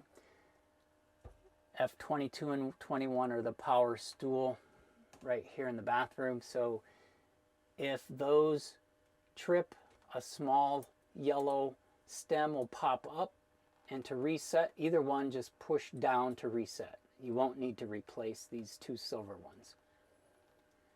When I'm finished checking the fuses and or replacing one that might need to be, we just put this panel back in and let it drop down. If the floor heat, either one of the floor heat isn't working, you'll be able to come in here and look at the floor heat LED. The LED should be green. If it's red, then you'll need to reset the breaker here on either one. Above that, you've got your sub panel for inverter 2 and your sub panel for inverter 1. Inverter 1 controls your slide outs, microwave, driver slide out, front air conditioner. Inverter 2 controls the refrigerator, basement plug-ins, the rear air conditioner, and the main for each one has to be turned on for these to work. If any of these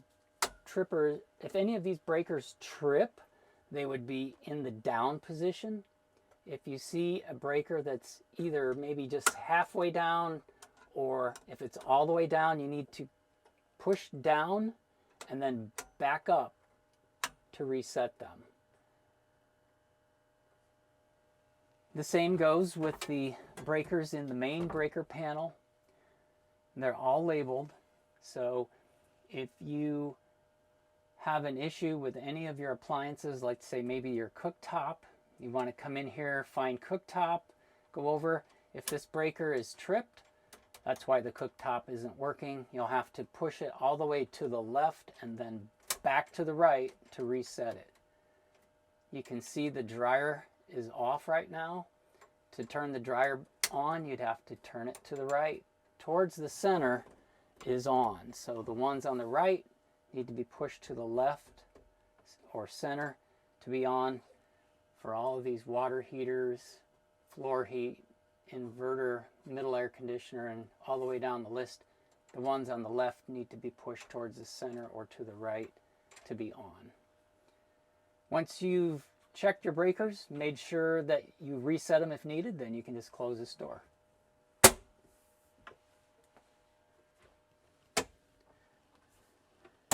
So right here is the power stool. It's a Dometic with the control right here. You can see that the backlighting is on, which means it's powered up and ready to operate. The green LED means that it's powered. If you see the bottom LED right below the green one turned either amber or red, the amber is a 75% full black tank. If it turns red there, that's a full black tank, and you'll have to empty the black tank before you can flush. To flush the toilet, you would just press the bottom one.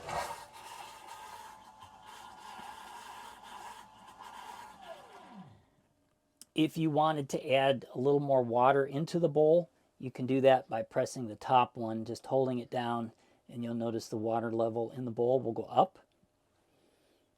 Below that control, we have more space for storage here, the drawer and the cabinet. And to the left, more storage here.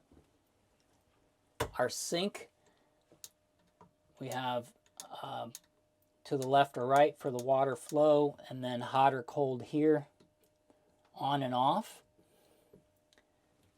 So in the bathroom, there's another ventilation fan. You can turn that on and off right here at the touch control. Another motion sensor, enable and disable here. This panel, along with the one in the other bathroom, has a special control that you can actually open the black or the gray tank. So if we go to the home screen and then we go to tanks, you'll notice that a warning pops up here, and it says by enabling the SaniCon, you are accepting the responsibility for any injury or damage caused by that action. It just wants you to verify that the hose for the SaniCon is correctly installed into the outlet for the sewer. Once you accept that, you can actually open the valve for the tank, and that turns the SaniCon on from this bathroom, and you can do it from the other bathroom. Or you can go outside and you can be at the water bay and you can do it there. Newmar recommends that you do it outside, but if you had to do it here, you can press black tank valve here or gray tank valve here, and then you can turn your SaniCon on as well. You'll notice the SaniCon won't turn on until I've pressed and released the gray tank valve, then I'll be able to turn the SaniCon on. So as we enter the bedroom, we've got our door for privacy. Right now it's in the store position where you'd have it for driving. To unlock it and close the door, you have to push down. You can see the arrow here. Push down to unlock. Then you can move the door. There's actually two doors. And once it's all the way to the left, you'll hear it click and it locks. And the lever is now locked at the top, so the doors can't move. To unlock it and store the doors for travel, just push down again, unlock. And once they both get over to the right, they'll lock. You can hear that lock. Here on the left-hand side of the door, you've got your motion sensor on and off. You've got your slide out room extend and retract. So if I press that, you can hear the bed slide going in and out. So the cabinet on the right side of the television are where the TV plugs into, 120 volt outlets.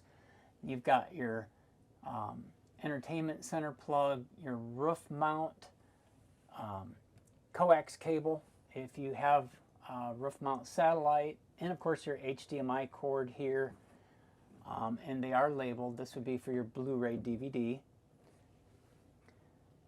The Bose speaker is just on the back side of the TV, so you can use your Bose speaker remote. Below the TV is your fireplace with control. To turn that on and off, you can do it here with the remote. If you don't have the remote or want just to use the touch controls, they're right here. So the one on the far left is the on-off. So in order for the fireplace to operate on and off, you'll have to make sure that the slide out is completely extended and lowers all the way down. There's a small magnetic switch that makes before that fireplace would work. Above that, you've got more space here, storage drawers.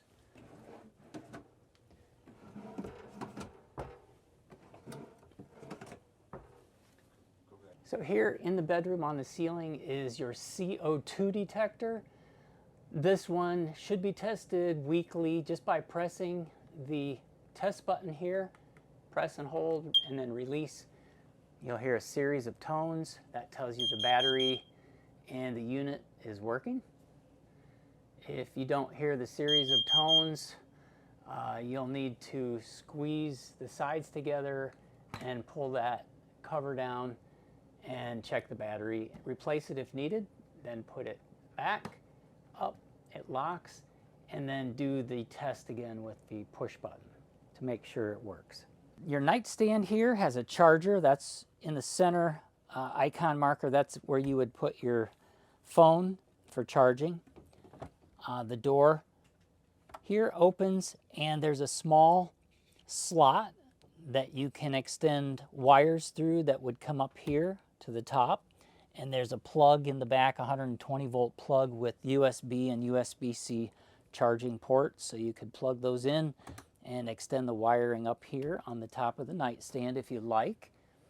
There's more storage here with a 120 volt outlet in the back. If you needed to plug, let's say, a CPAP machine in, you can drop those wires down here and the hose down into the bed area. More storage in the center and the same on the right hand side. There's a touch panel control on both sides, and you can go to the home screen and you'll have all of the same icons as you do on any of the other panels in the coach, so you can control all of those here on both sides. So you can see if I lay the phone with the back in the center of that circle, it beeps and it tells me that it's charging. So underneath the bed is additional storage. If you want to access that, you have to reach under the bed to the back wood plate, lift up. You can see here you've got your extra dining room chairs, and you've got your air line hoses that go to your pump for your mattress.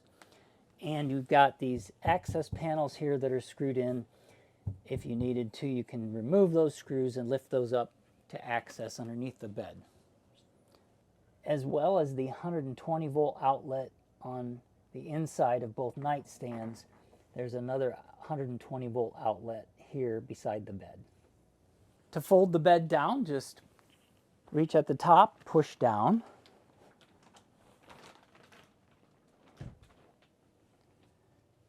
So here at the rear bath door, it has a similar locking mechanism as the one where you enter the bedroom, except you have to push up to unlock and then close. It will lock in the closed position, and then when you're ready to travel, you want to push it all the way over so that it locks in the open position for travel.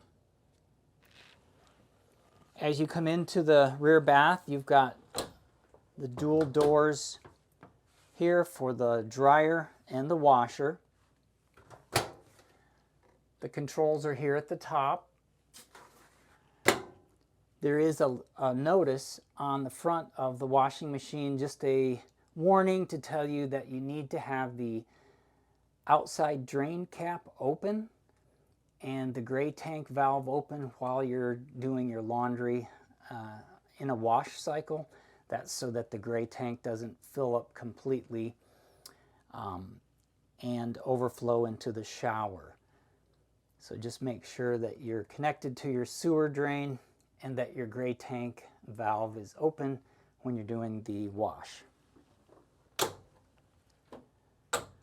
So the door on the right-hand side here at the sink in the bath has storage space here and below.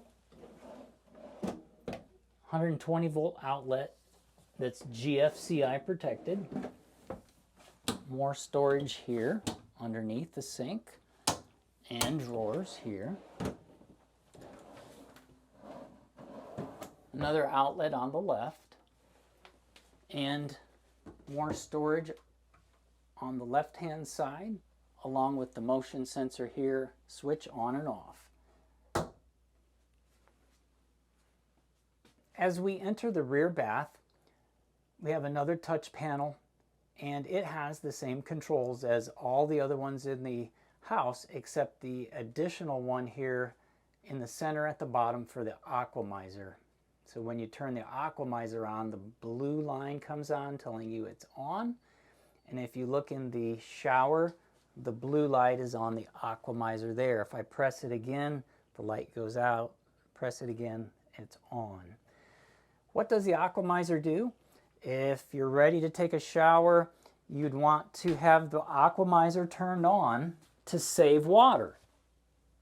After we turn the aquamizer on, we want to make sure that the recirculation valve is set to recirculate the water so that all the fresh water that's coming out of the fresh tank is going back in the fresh tank until this turns red. Once that turns red, you'll be able to open the recirc valve so that the water comes through the head or the wand, and then you can make your adjustment here to the temperature you like.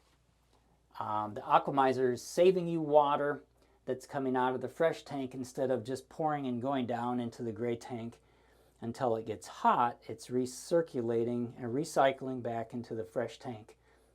Like I said, once this turns red, then you'll go from recirculate to close, and that will allow the water to come out. On my right hand side are the dispensers for the soap and shampoo and conditioner. There's a small fold down stool here,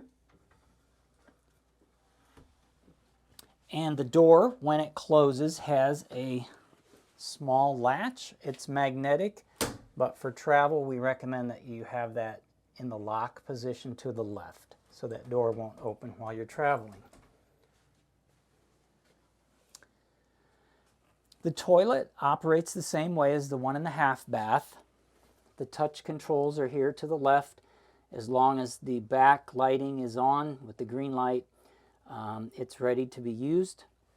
So in addition to the flush control here for the Dometic toilet, we have the bidet feature that you can turn on forward or back depending on which function you'd like for the bidet.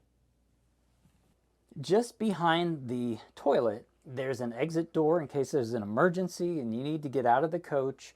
Here at the rear, if you can't make it towards the front and exit out the front door, you can unlock the deadbolt here.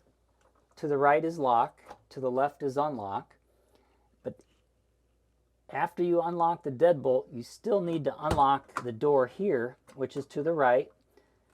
And then you need to open the door all the way and remove the panel which covers the extension ladder. The extension ladder has a strap that's Velcroed in. You can just loosen the Velcro. So then you just let the ladder drop and it will self-extend. Now I can exit out of the coach in an emergency. Grab the handle here at the top.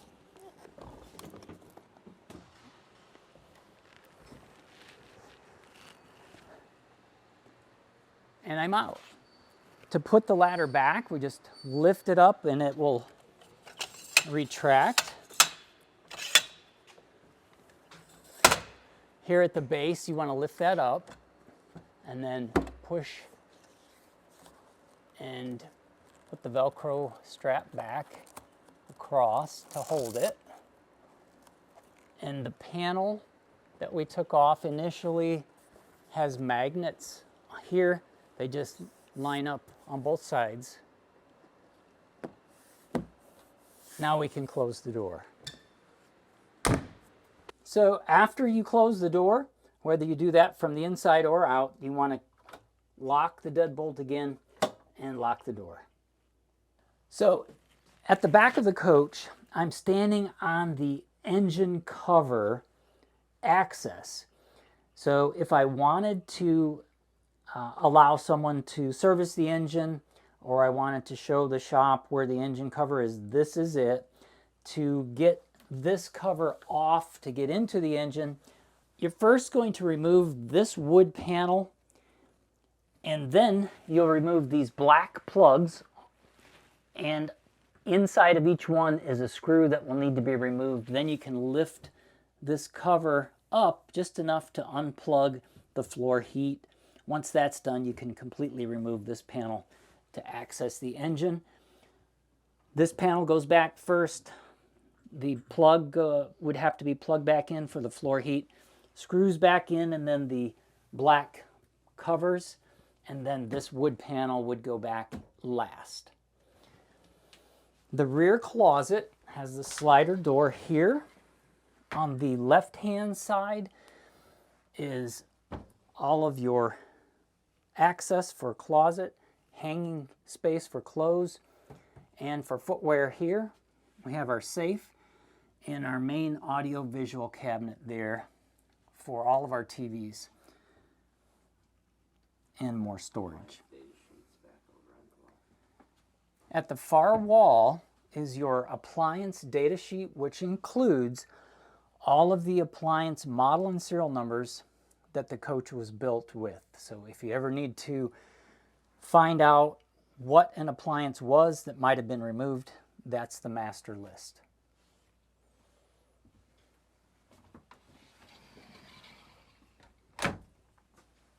So there are additional filters in this access panel here in the bath. If you pull this down, it will swing, and you can see the cool air exits, or the warm air for the heat pump. But there's a filter here. This will have to be removed weekly if you're living in the coach, and then you would sweep the dust off and wash the filter with warm soapy water, then rinse, let it air dry, line it up with the Velcro strips, and press. That puts the filter back in so that all the air that's going in the ductwork back to the air conditioner is clean. Then swing this back up. Swing this back up, and the magnets will hold it there. So we're on the outside of the coach on the driver's side. At the front compartment, you'll notice that there's a blue LED light, meaning that the doors are active. If you don't see a blue light, you won't be able to open the door. To activate it, you want to make sure that you've unlocked the cargo switch. These lights will come on. These are press once, they pop open, and then you just let the door come open. They're called soft close because you don't need to slam the door.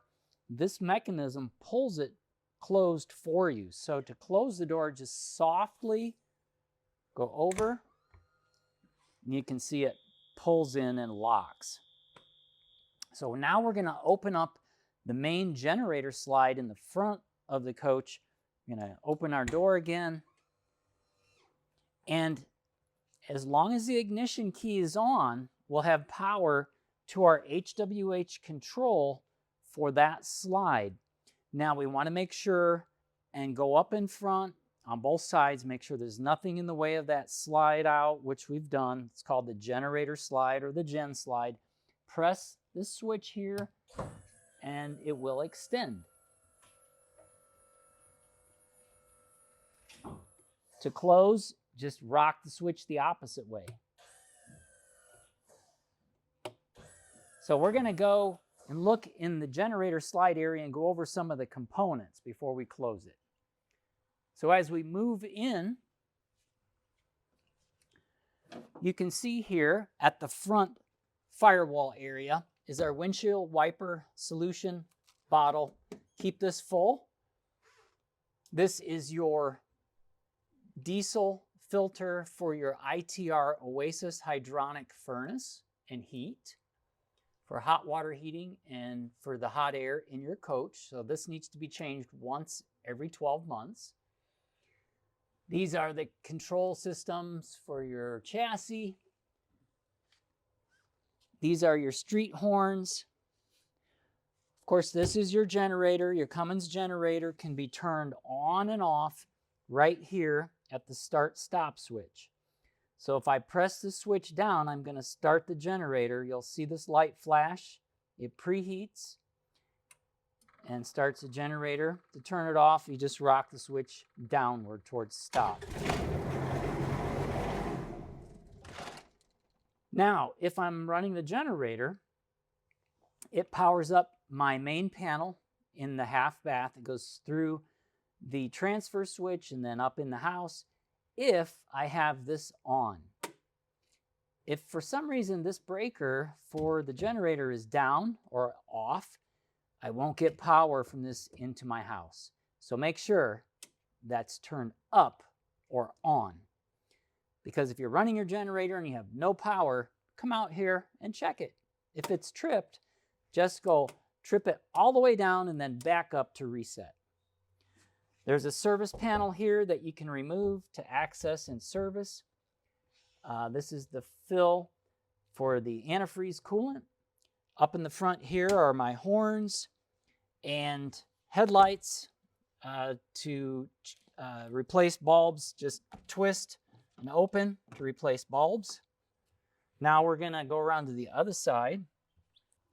On this side, you can see there's a large box above the generator. This is for your HVAC just in the cockpit area for heating and air conditioning. So it uses engine heat going through a core, and it uses the refrigerant operated through the compressor. Here in front of me is the HWH pump. This is the pump that runs your gen slide in and out, runs your slide rooms in and out, as well as your steps. You hear this pump turning on and off when you're operating any one of those slides. If you happen to need to operate one of those slides, step or generator slide independently of the others, you can actually do that manually with the pump run switch. The pump run switch is here at the top. If you look here, there's a label that says 4 minutes run limit. You can turn on the pump here by rocking the switch.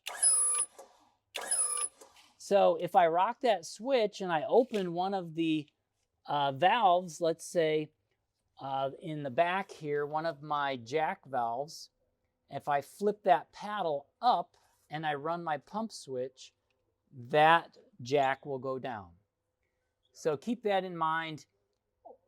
If you need to run one of these independent, you can do it here manually with the pump run manual switch on and off. Or let's say that one of the slides needs to be retracted manually. You can release that lever. This is the lever I'm talking about. If you release this on any one of the jacks on the back side here, or for your step right here, you can actually push that step in or the slide in. Just push it in manually. After you've pushed it in manually, then you'd want to put this back in the down position or straight out position. You can see here, we call these paddles or flippers. So if we flip that, we can then operate the step manually with the pump run switch when we're finished then, or if we had to push it close manually, then we want to flip it back to the run position to lock it. So now we can close the gen slide. Again, the ignition switch has to be turned on. So you have to press that ignition switch one time. Once I've closed it, I can go back in and turn the ignition switch off.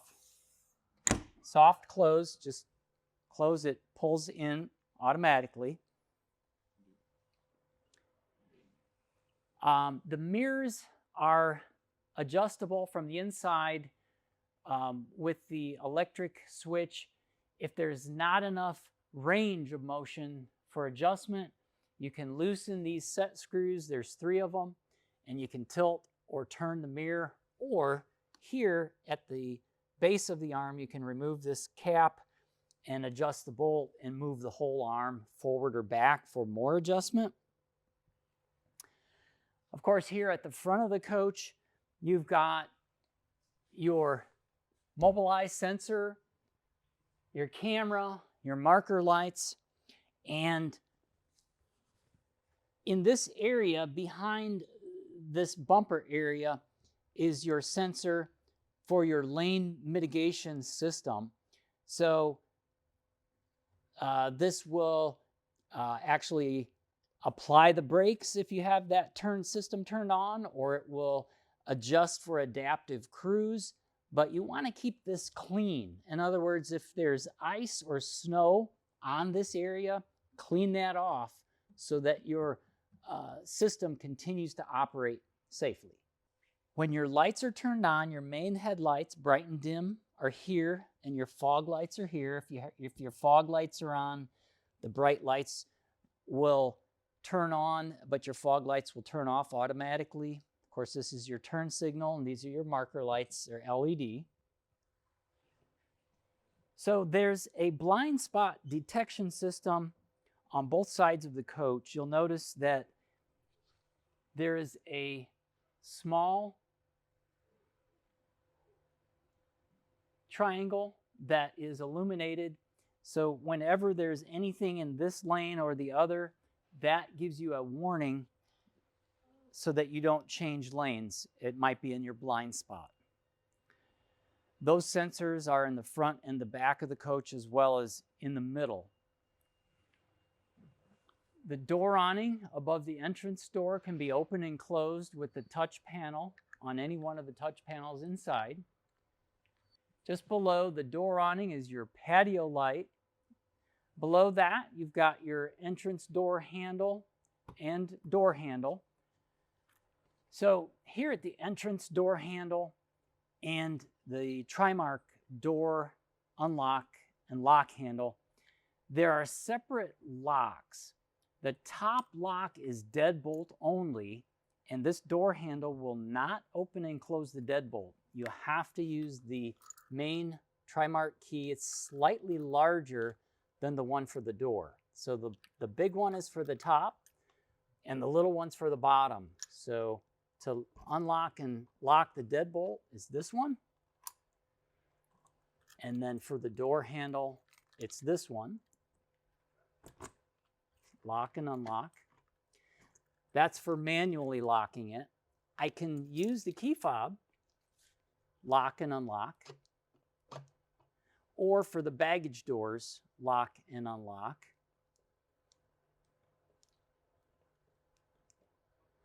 And then if I want to use the door handle entrance code, I can lock and unlock. So to lock all the doors and the baggage compartments, press the lock, number 1, and that locks everything. To unlock, Newmar gives you a code on your coach when it's new. The code's the same on all coaches, 123441. So if the door is locked, and we're gonna show you how this works. So the bottom lock is locked. To unlock it is the code 123441. 123441. Now the door is unlocked. Again, to lock it, we just press and hold. Now it's locked. That is only for the door, lock and unlock, not the deadbolt. If I want to unlock both the door and the baggage compartments, I use the same code here if I want, 123442, and then it does both.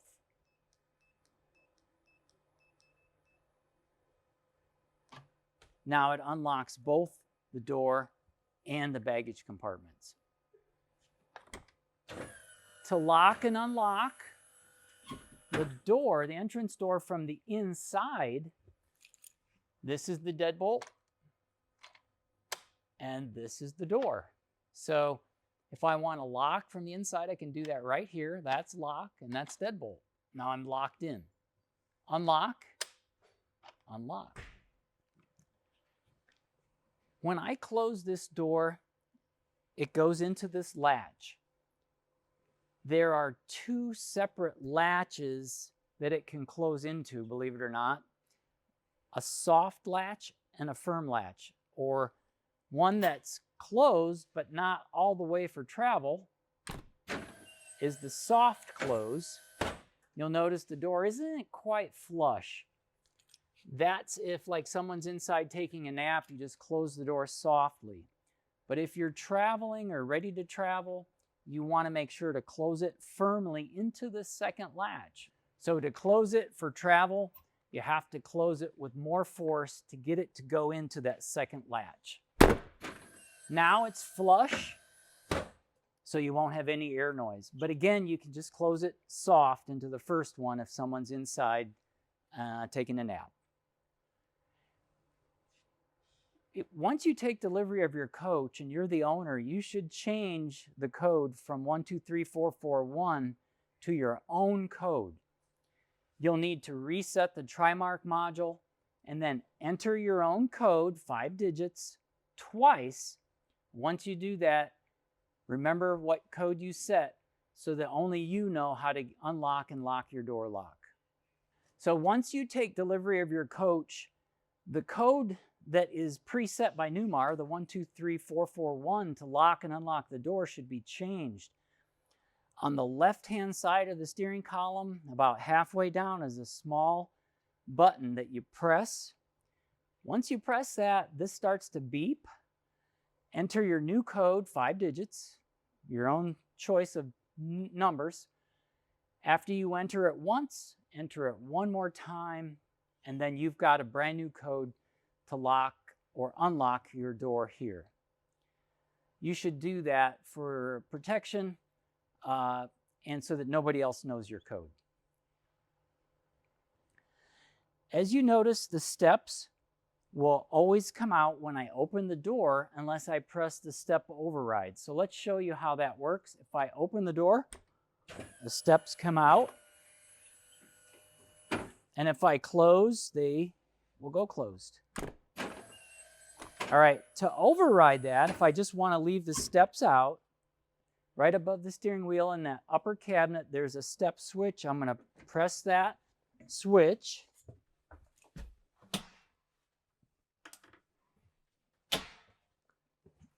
The exterior switch is now off for the step. Now when I close the door, the steps will stay out.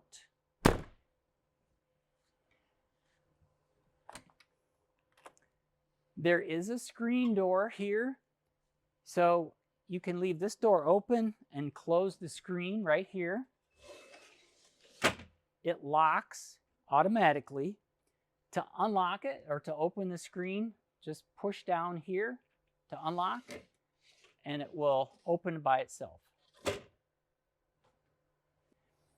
So there is a small steel loop called a lanyard that's back inside near the frame rail. Those 3 lanyards need to be pulled weekly if you're using the coach weekly, and that will remove the water out of the air system in your coach. So remember to do that each time you travel or weekly when you're using your coach, because you don't want to have water in your air system. So we have the remote Girard awning control. These are for the large awnings in the front and back on the passenger side. This is the same control, just a smaller version as the one in the overhead above the steering wheel. To turn this on, we just press the channel button, either way, 1 or 2. If we just have it set to 1, it's just going to open the front one. If we have it set to 2, it's going to open the rear. And if we choose channel 0, it'll open both. So how do you do that? Just press out. You can see both awnings will go out because we selected 0, which is for both awnings. Let's say we don't have enough room here to go all the way out. We can stop. Just press stop at any time. Awnings will stop. If it's an area where it's getting dark and you want the LED light strips on, just turn them on or off. And then to close, we just hit the in button. Now before we close them, let's go and look at the center where the awnings are. There are 2 small devices that come with your awning that allow you to make adjustments to the motors. That's the black one. In the center, there's at the end of each motor, there's an in and out adjustment, so you can make so that they'll go out a little further or in a little tighter with this control. And this steel one, if you had no power, the awnings were stuck out, but you needed to retract either one, go up on the roof and insert this on the top end of that motor and turn it. It'll close that awning on either one. But since our remote control is working, we just want to retract. So we go in, turn the lights out to store. Now, if for some reason you left these awnings out and it became a very windy condition, there's a sensor in either one or both that senses the shaking. They're called shake sensors. They'll automatically close. We don't recommend that you leave them out and leave the coach. If it's going to be windy, bring them in, or rain. We don't recommend that you leave them out in the rain, especially a downpour. It's too much weight with the water. But we're going to demonstrate how the awnings is. So they stopped automatically. Now we're going to move it a little bit or shake it, and you'll see how they automatically close. So we're going to demonstrate how just shaking that awning a little bit will automatically close it. Now, if this feature starts, you won't be able to stop with the remote. So this is the shake sensor. If we shake the awning a little bit, like if it was a windy condition outside, it starts to shake and the awning will close. So we shake the awning and it will automatically close. Same with the rear.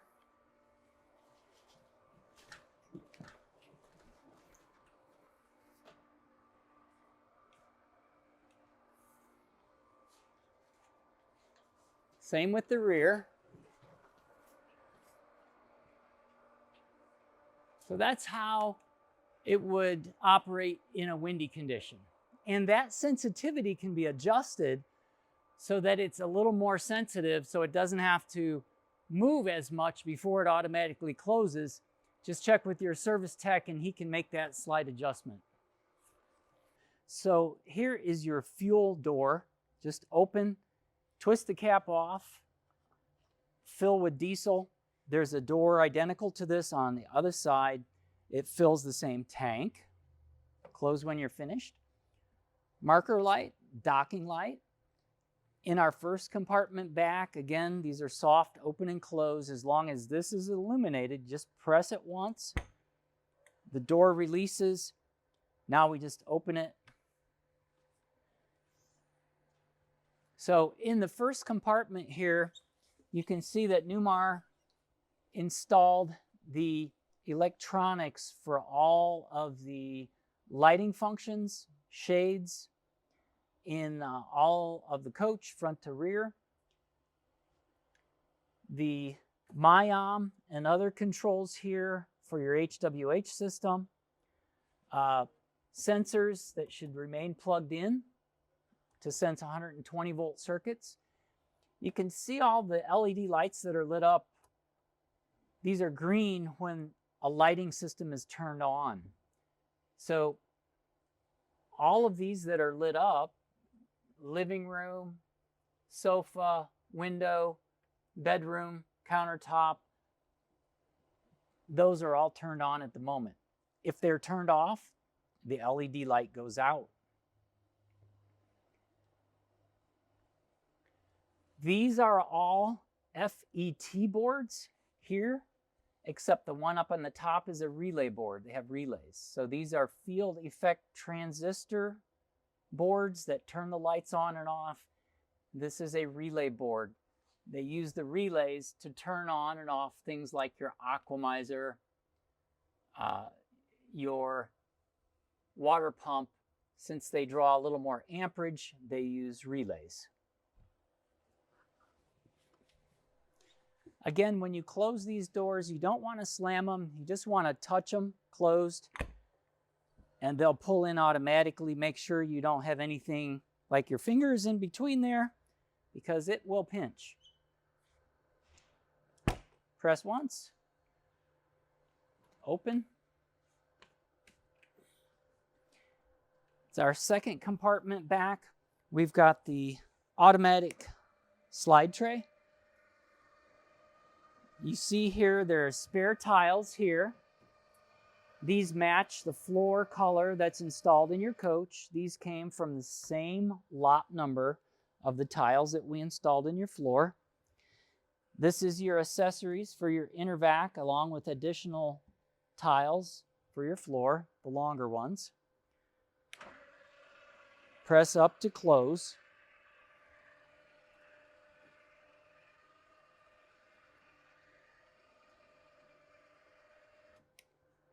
The entertainment center is here above the second and third door.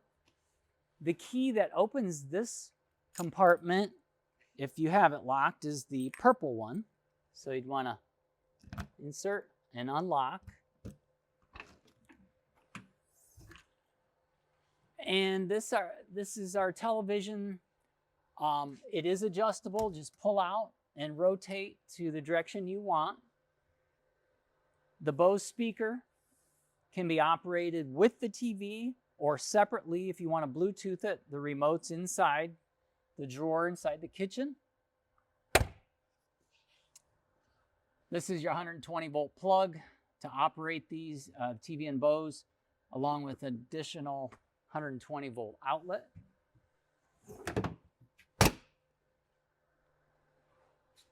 Our next compartment back, we've got more storage with another Easy Glide tray.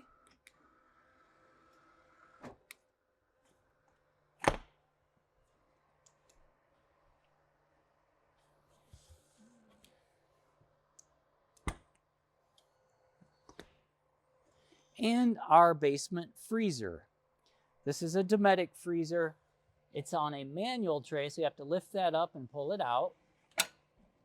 Behind this freezer refrigerator combo is your ITR Oasis. That's for heating your air, and your hot water in the coach. You'll notice the green light at the top. The green light at the very top, that's your power button. And the black button just beside the top green light is your on and off. So that has to be turned on in order for you to use the touch panel controls inside for the heating for the water or for the furnace. And then the other lights below it will come on solid green, and then the bottom four, those might come on if there's a fault. Those turn red. So if you see any of those lights that turn red, you'll need to have that ITR system serviced. The same goes for this panel. This panel shows the pumps that are used inside that system. They should be solid green. If any of those are red, remove that cover and replace the fuse beside that relay. If you replace a fuse and the light stays red, you'll have to have that serviced. Of course, this is your Intervac. You can turn it on and off manually right here. You can connect your hose here if you'd like to do any cleaning on the outside here. There's a sensing circuit that's plugged in. That should remain plugged in. 12-volt charger and additional 120-volt plug here. And the HDC MI, that is your camera control.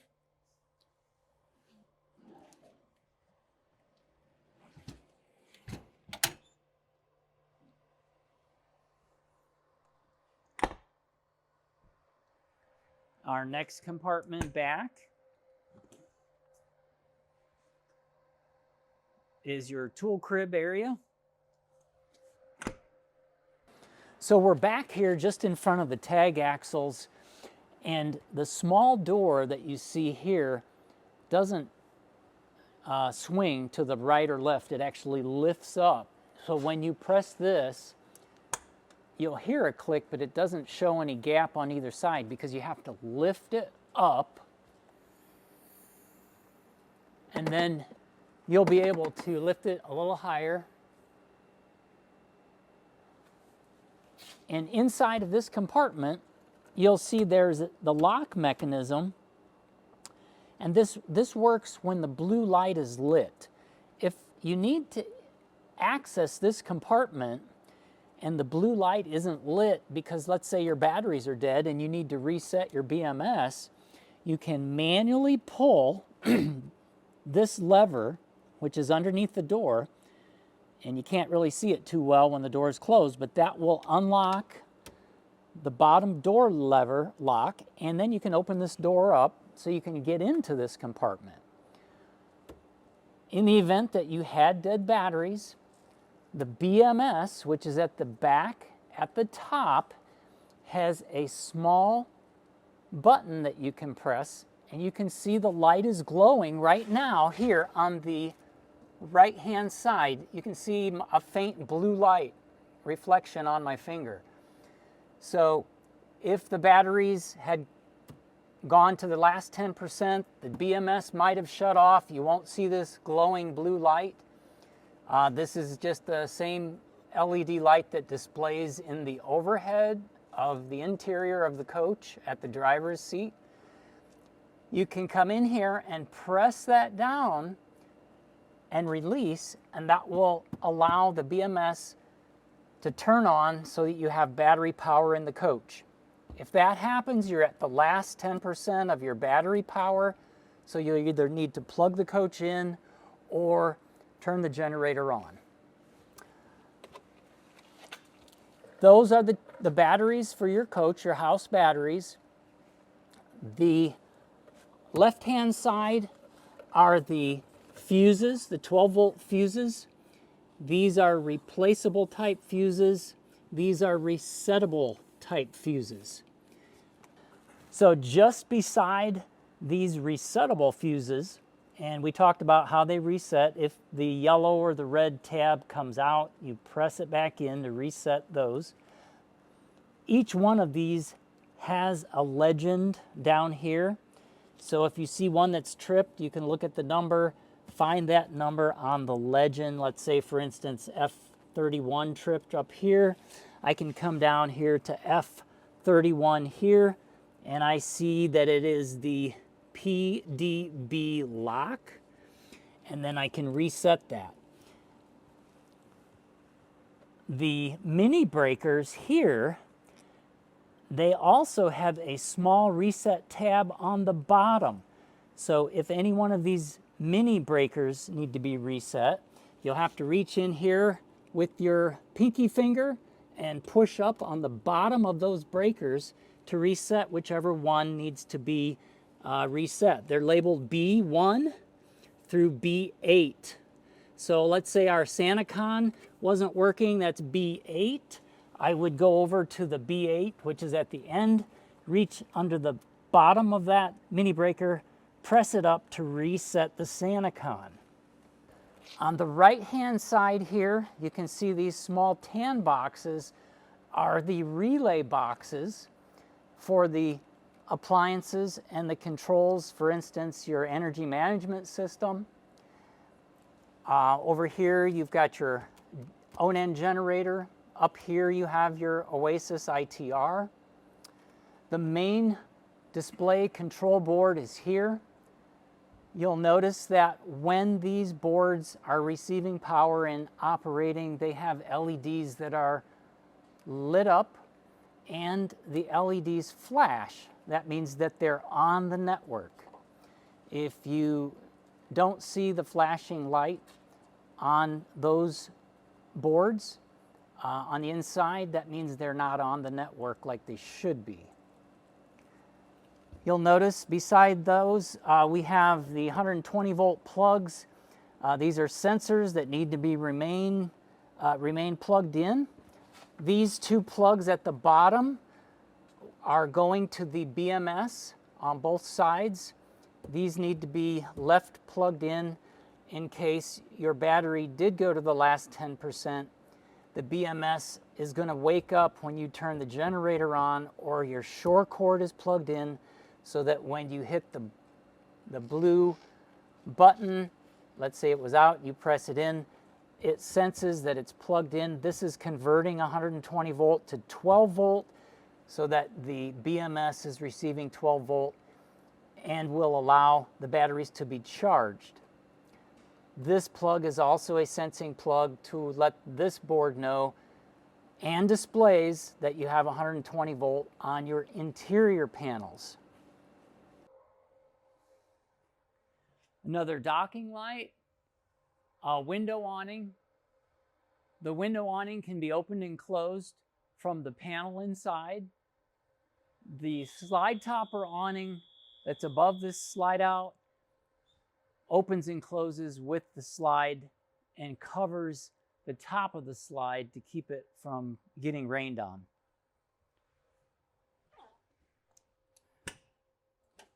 Our next compartment back is your DEF. Fill. Open and fill. If for any reason the coach was not airing up when the engine was running, you can actually add air right here to these ports manually if you need to air up the airbag system. And the last compartment back on the passenger side is your chassis batteries here. These power up your slide outs, your dash, radio, and cockpit. These have to be turned on in order for these batteries to send power into your coach. If these are turned off, you won't be able to start your coach. So these need to be on if you're operating your coach. They need to be turned, this one to 0 and this one to off, if you're going to be in storage for more than a day or two. They have to be turned off to save these batteries from discharging because if they are left on for several days, they'll drain the power out of them, and then you'll need to use your battery boost button or recharge the batteries. There's a small cover here over the chassis fuses for your lighting. To access a fuse, let's say your trailer breaks or your trailer lights aren't working, just grab a hold of this, rotate it to the left, and on the inside cover are all the labels, and spare fuses are in here. And of course, these are your filters for your air and your fuel. As long as there's enough air in the coach, this is the handle that opens and closes the rear access door. You want to make sure there's nothing in the way before we trip the handle. We have enough air, so now we open.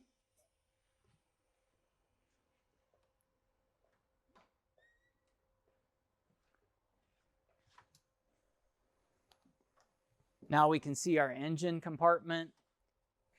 As we go into the engine compartment, we see our final charge for coolant antifreeze. This is a port where we can connect our air hose and use that to air up our tires or other inflatables as long as there's air in the Spartan chassis system. Beside that, we've got our engine oil fill and dipstick here. We have our hydraulic oil dipstick here. Just loosen that and lift to check the level here.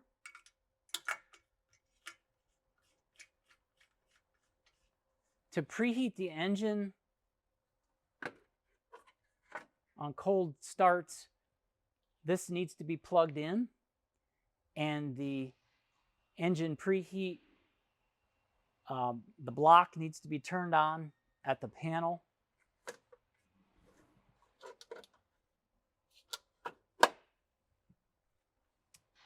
This is the air filter sensor. If the engine is running, this yellow indicator diaphragm actually moves a little bit up and down. It needs to stay in the green range here. If this yellow diaphragm goes all the way up and hits the red, that means this filter is getting blocked and needs to be replaced. All of the air that comes into the engine goes through this filter, and it actually comes in from the top corner of the cap. If you look up in the top corner, there's a little louver there. That needs to be open. It can't have anything blocking it. Otherwise, your engine's not going to get any air. So when you're finished with this compartment, go back over to the handle and flip it the opposite direction to close.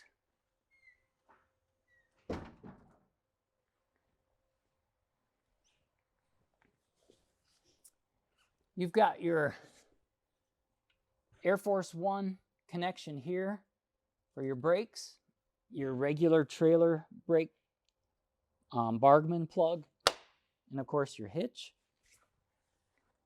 and your connection for camera, if you have one, for the rear vehicle. At the top of the cap, you have your marker lights. Coming down, you've got your rear camera, center brake lights, backup lights, and reflectors. These are your cooling grills that need to be open for your engine to have cooling for your transmission and antifreeze. This, of course, is the door that we got out in the emergency exit in the bathroom. This is a DEF fill from this side of the coach. You can fill it from either side. It goes to the same tank. That's your dryer vent. This is a storage compartment for your sewer hose. This is your docking light. window awning, slide topper awning, marker light. So we are at the door that accesses into the inverter compartment. You'll notice that you hear some fans running on the inside, and that's pulling hot air out, and it's exiting down at the bottom of the doors. Once I open this compartment, those fans will shut off. That unlocks it. You can hear the fans will turn off. And here are those fans that pull air through the door and out the bottom. That keeps this whole compartment cool. Those fans will automatically come on at 70 degrees. Once you open this compartment up, you'll hear additional fans in both of the inverters. Behind the inverters is the other BMS. The BMS on this side controls the batteries, the two red batteries on this side. The BMS on the opposite side controls the other two house batteries over on the passenger side.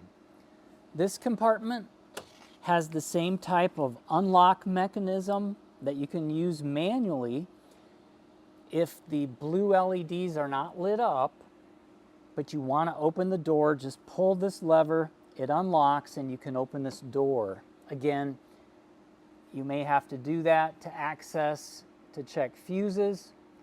These are your main fuses for the batteries. If the fuse blows, you'll have to change it by removing these covers. If the BMS needs to be reset or turned back on, it's the same blue LED right here that you'll need to press in to wake the BMS up so you'll have battery power. That goes off automatically when the batteries are at 10% state of charge. The BMS automatically shuts off so the batteries don't get drained completely.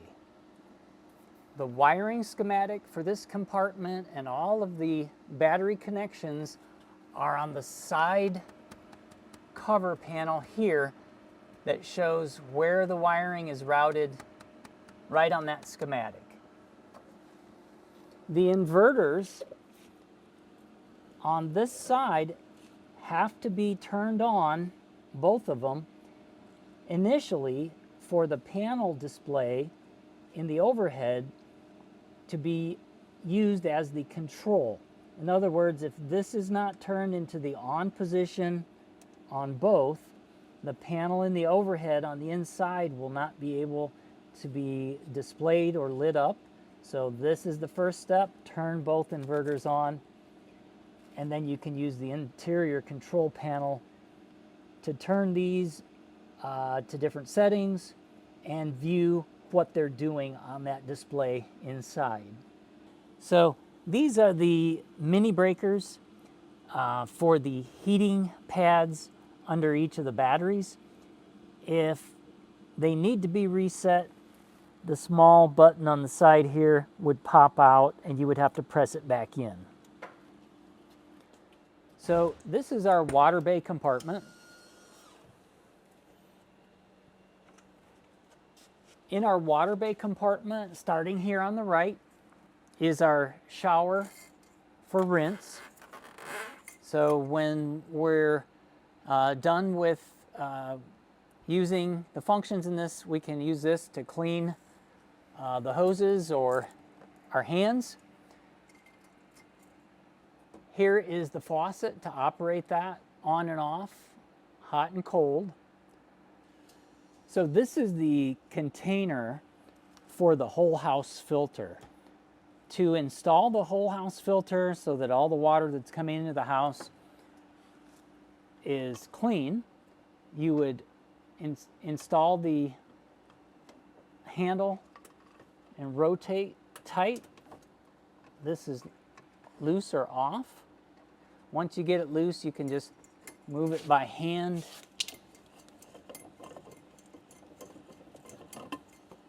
And then you would install the filter here and reinstall. This is also the place that you would install the salt for the regen cycle. If you had the soft water conditioner and you needed to regen that, this is the same place you would do that. If you want to view the top part, you can here, but that just goes back on, and then rotate it.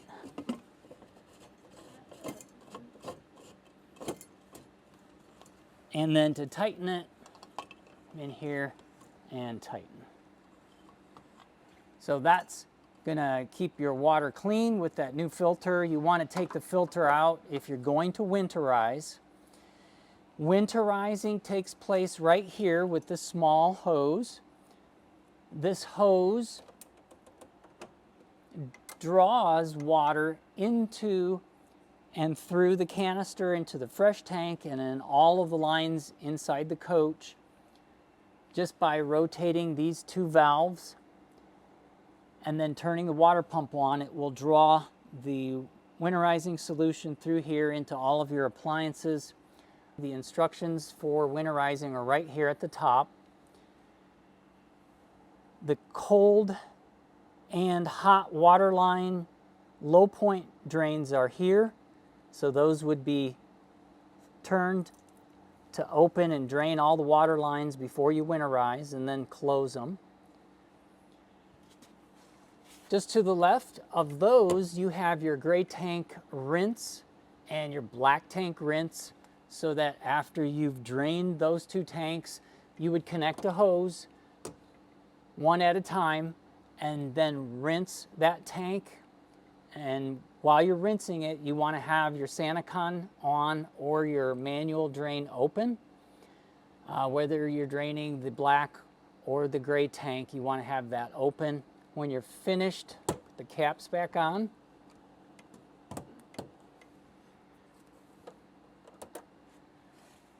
If we want to connect our hose to fresh water, so we can either fill our fresh water tank or have water in the house, we need to extend our hose to a fresh water supply. So we would pull the hose through here and lock it here. Once the hose is connected to a supply of water that's less than 60 psi, we can choose where that water goes. It first goes through the filter, and then we can send it to either the manual fill for the fresh water tank or a city supply where it's pointed now, or we can turn it to the auto tank fill. So we have three selections. If we choose the manual down here at the bottom, it's gonna just keep filling the freshwater tank until we turn it to another setting or we turn off the supply. You can actually fill the tank past full and it will come out the bottom of the coach in an overflow hose. If you see that, you want to turn off the water supply because your fresh tank is full. If you're on city, that's going to allow you to have constant water in the house. And the auto tank gives you automatic fill of the fresh water and city supply both, as long as you engage that on your touch panel. If you have the selector for manual fill and you turn off your tank or you turn off your water supply, your water pump, if you turn your water pump on here, it will allow you to get water out of the tank as long as you turn it to another selection. In other words, if I leave it in manual fill and I turn my water pump on, the water is not going to draw out of the freshwater tank. So once my water tank is full, I want to move it to either city or auto city if I'm going to use my water pump. If I'm just using the pressure coming out of the hose, that's fine. I can use either one of these. Once you touch this panel, you have three selections that you can view. Tanks. If I go back to the home screen, There's power, which we can start our generator and view our batteries. Press it again, we can see exterior. I have tilt, start, stop, exterior lights. So if we first go to our tanks, let's say that we wanted to see how full they were. We can see that. Or if we've emptied the tanks, we can see that it's completely empty. If I want to start emptying the gray or the black tank, I need to extend this hose through the bottom opening here. And once I've got my hose extended through, you'll notice that there is, on this ring, there's a magnet. That magnet has to line up here with the other magnet.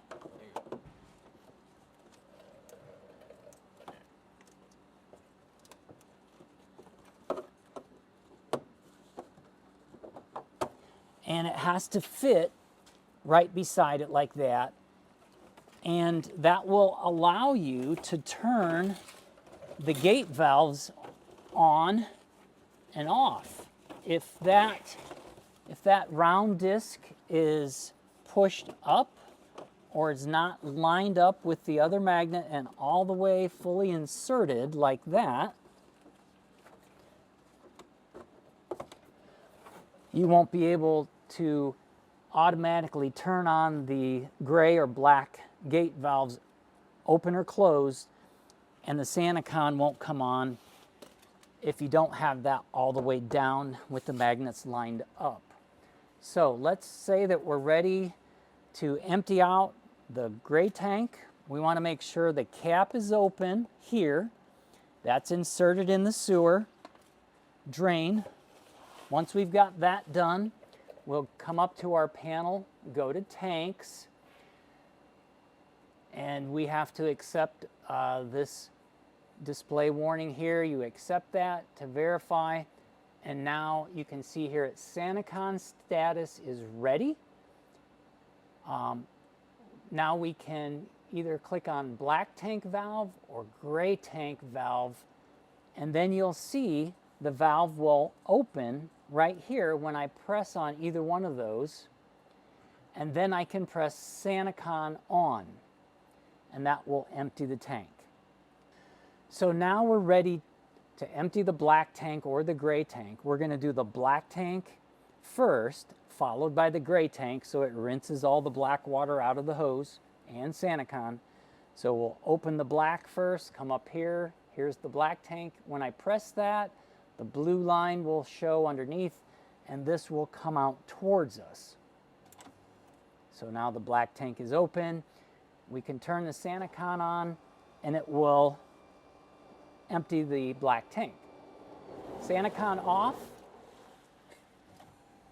black tank closed, and the same goes for the gray tank. If you're ready to empty the gray tank, come over here to the gray tank, press the gray tank, the valve opens, and then we would turn on the SantaCon.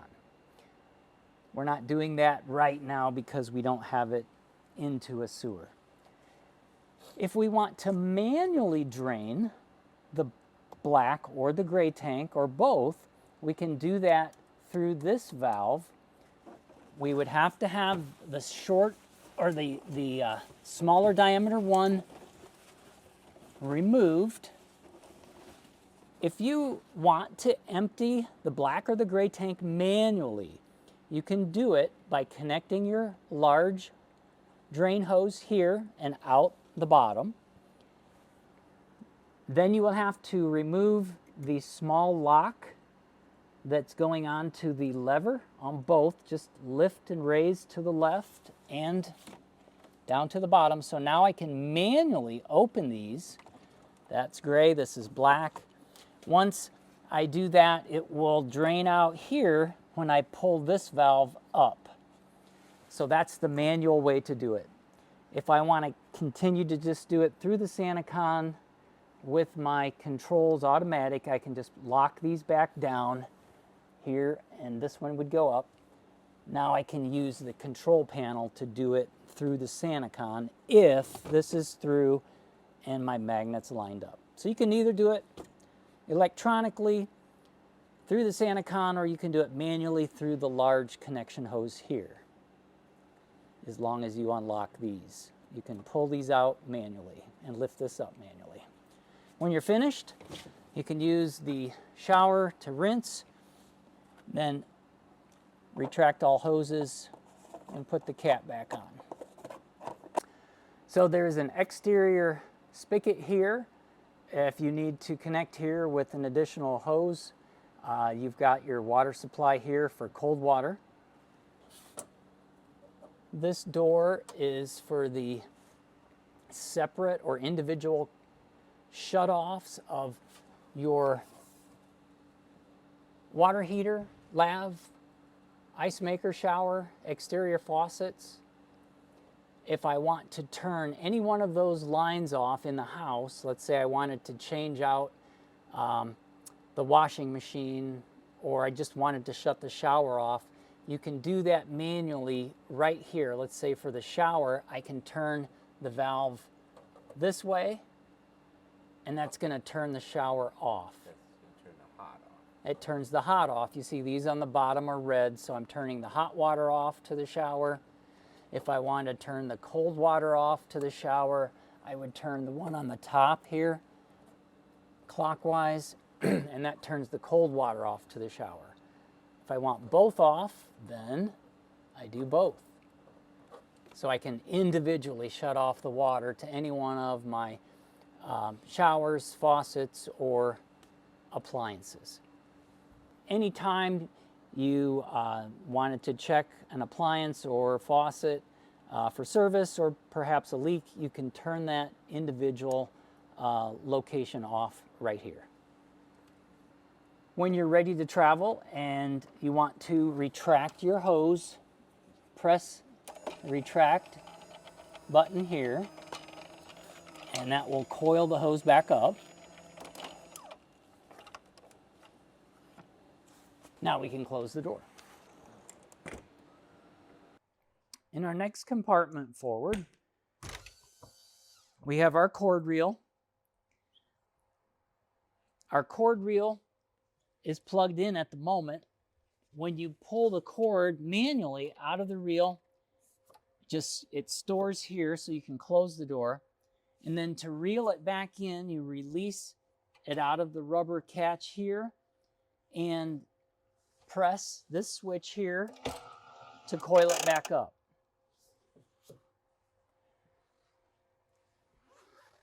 This is the automatic transfer switch. This allows the generator to power the coach as a priority over the short cord. So let's say my short cord's plugged in, but I turn my generator on. This is going to switch over to generator power. This gray cord is generator, comes in here. Then the gray cord sends power in the coach, overtaking or overriding the shore power. Once I turn the generator off, it switches back over to shore cord. That's what these two lights are.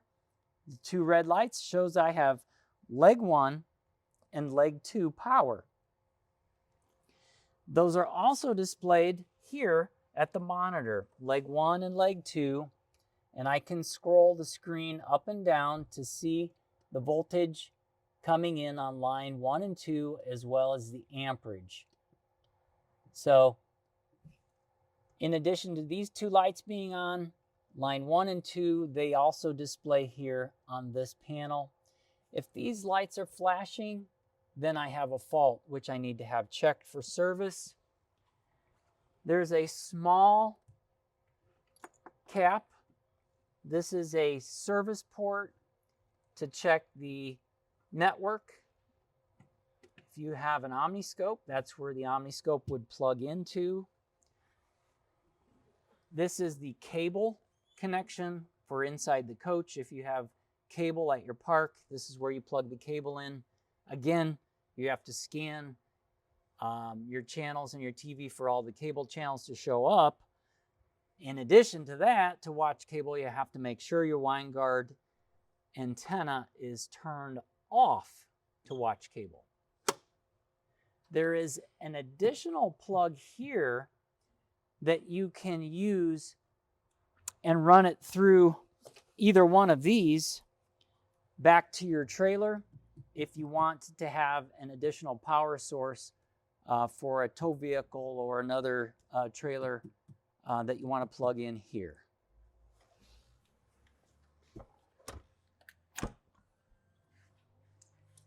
Our next compartment forward is the slide tray. Of course, that operates on the other side the same way.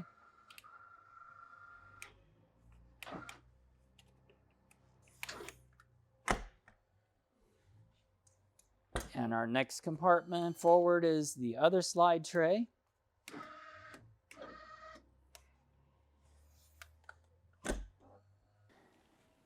And in this compartment, we have our power washer and our water conditioner.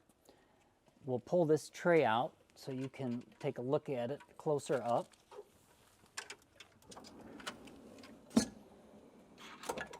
So these two tanks condition the water. The blue tank conditions the water and makes it soft, and that's the water that you would store in your freshwater tank. The white tank is the one that you would use when you're on city water that would go into the power washer through the blue hose and then into the spray nozzle attachments for washing the coach. So you can close these valves and you could use city water to wash, but then make the to make it a spot-free rinse. Then you would open the valves and allow the water to be conditioned through this tank for your spot-free rinse. Both tanks require a conditioner. For the blue one, a salt rinse is used with this device, and this is connected into the freshwater canister at the water bay compartment. Then salt is added, and once that's done, the bypass valve is used, and then the salt water goes through the tank, and the discharge comes through this hose. Once the water is done being used in this tank, the pressure is released out of the end of the nozzle, and then the attachments can be put away so you can slide the tray back. On the back wall is the fresh water filter and the UV system. The controls on the back show when the UV filter is open or closed. On the bottom is UV filter out, open and closed. And on the right-hand side, you've got your control valve for the filtered water shutoff. And below that, you've got your refrigerator shutoff, open and closed. For further instructions on the operation of this system, refer to the article on Noogle for water conditioning and pressure wash.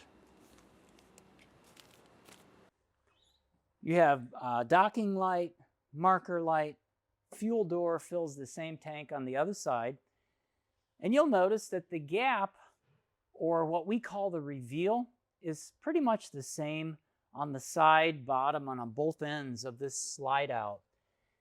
If you come to park at a campground, you should walk around the coach before you run the slide outs, extending them, and make sure that this gap is even.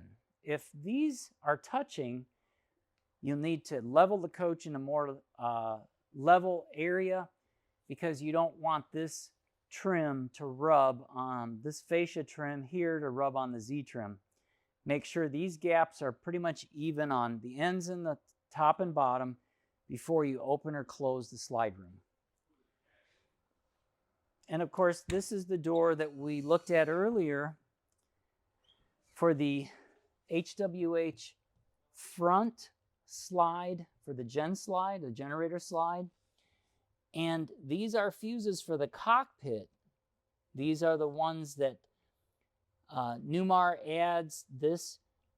These fuses are all available here if you need to replace one, and they're labeled. So there's a name just beside each one of these fuses. It's small print, so you have to get up a little close, but let's say cargo lights, auxiliary battery, jack buzzer, and so on. So if any one of these has a red LED that's illuminated just above that fuse needs to be replaced. So if this one's showing red, that fuse should be taken out. You'll notice it's blown. Match it up to the same size over here that you've got. This one, of course, is 10, and then replace it. And then that red LED light should go out. And then make sure you replace that fuse with a new one. So that's how you can tell if you've got a blown fuse here. The ones for the chassis that came with the chassis, you can see those fuses down here if you take these screws out of the cover to release the panel, and then you'll flip this cover around or over, and you'll notice there's a label. Instead of small words labeled on the board itself, there's a name on the back cover for each fuse and each relay.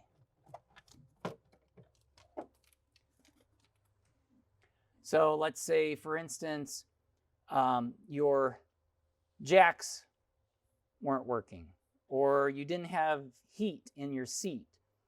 So you would go to F23 in this case. You go to F23, pull that fuse. How do you pull it?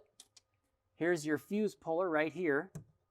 Grab your fuse puller, grab a hold of the fuse, pull it out, check it, replace it if needed, put your fuse puller back in, flip your cover around. Now you've got your heat seat working again, and you're on the way.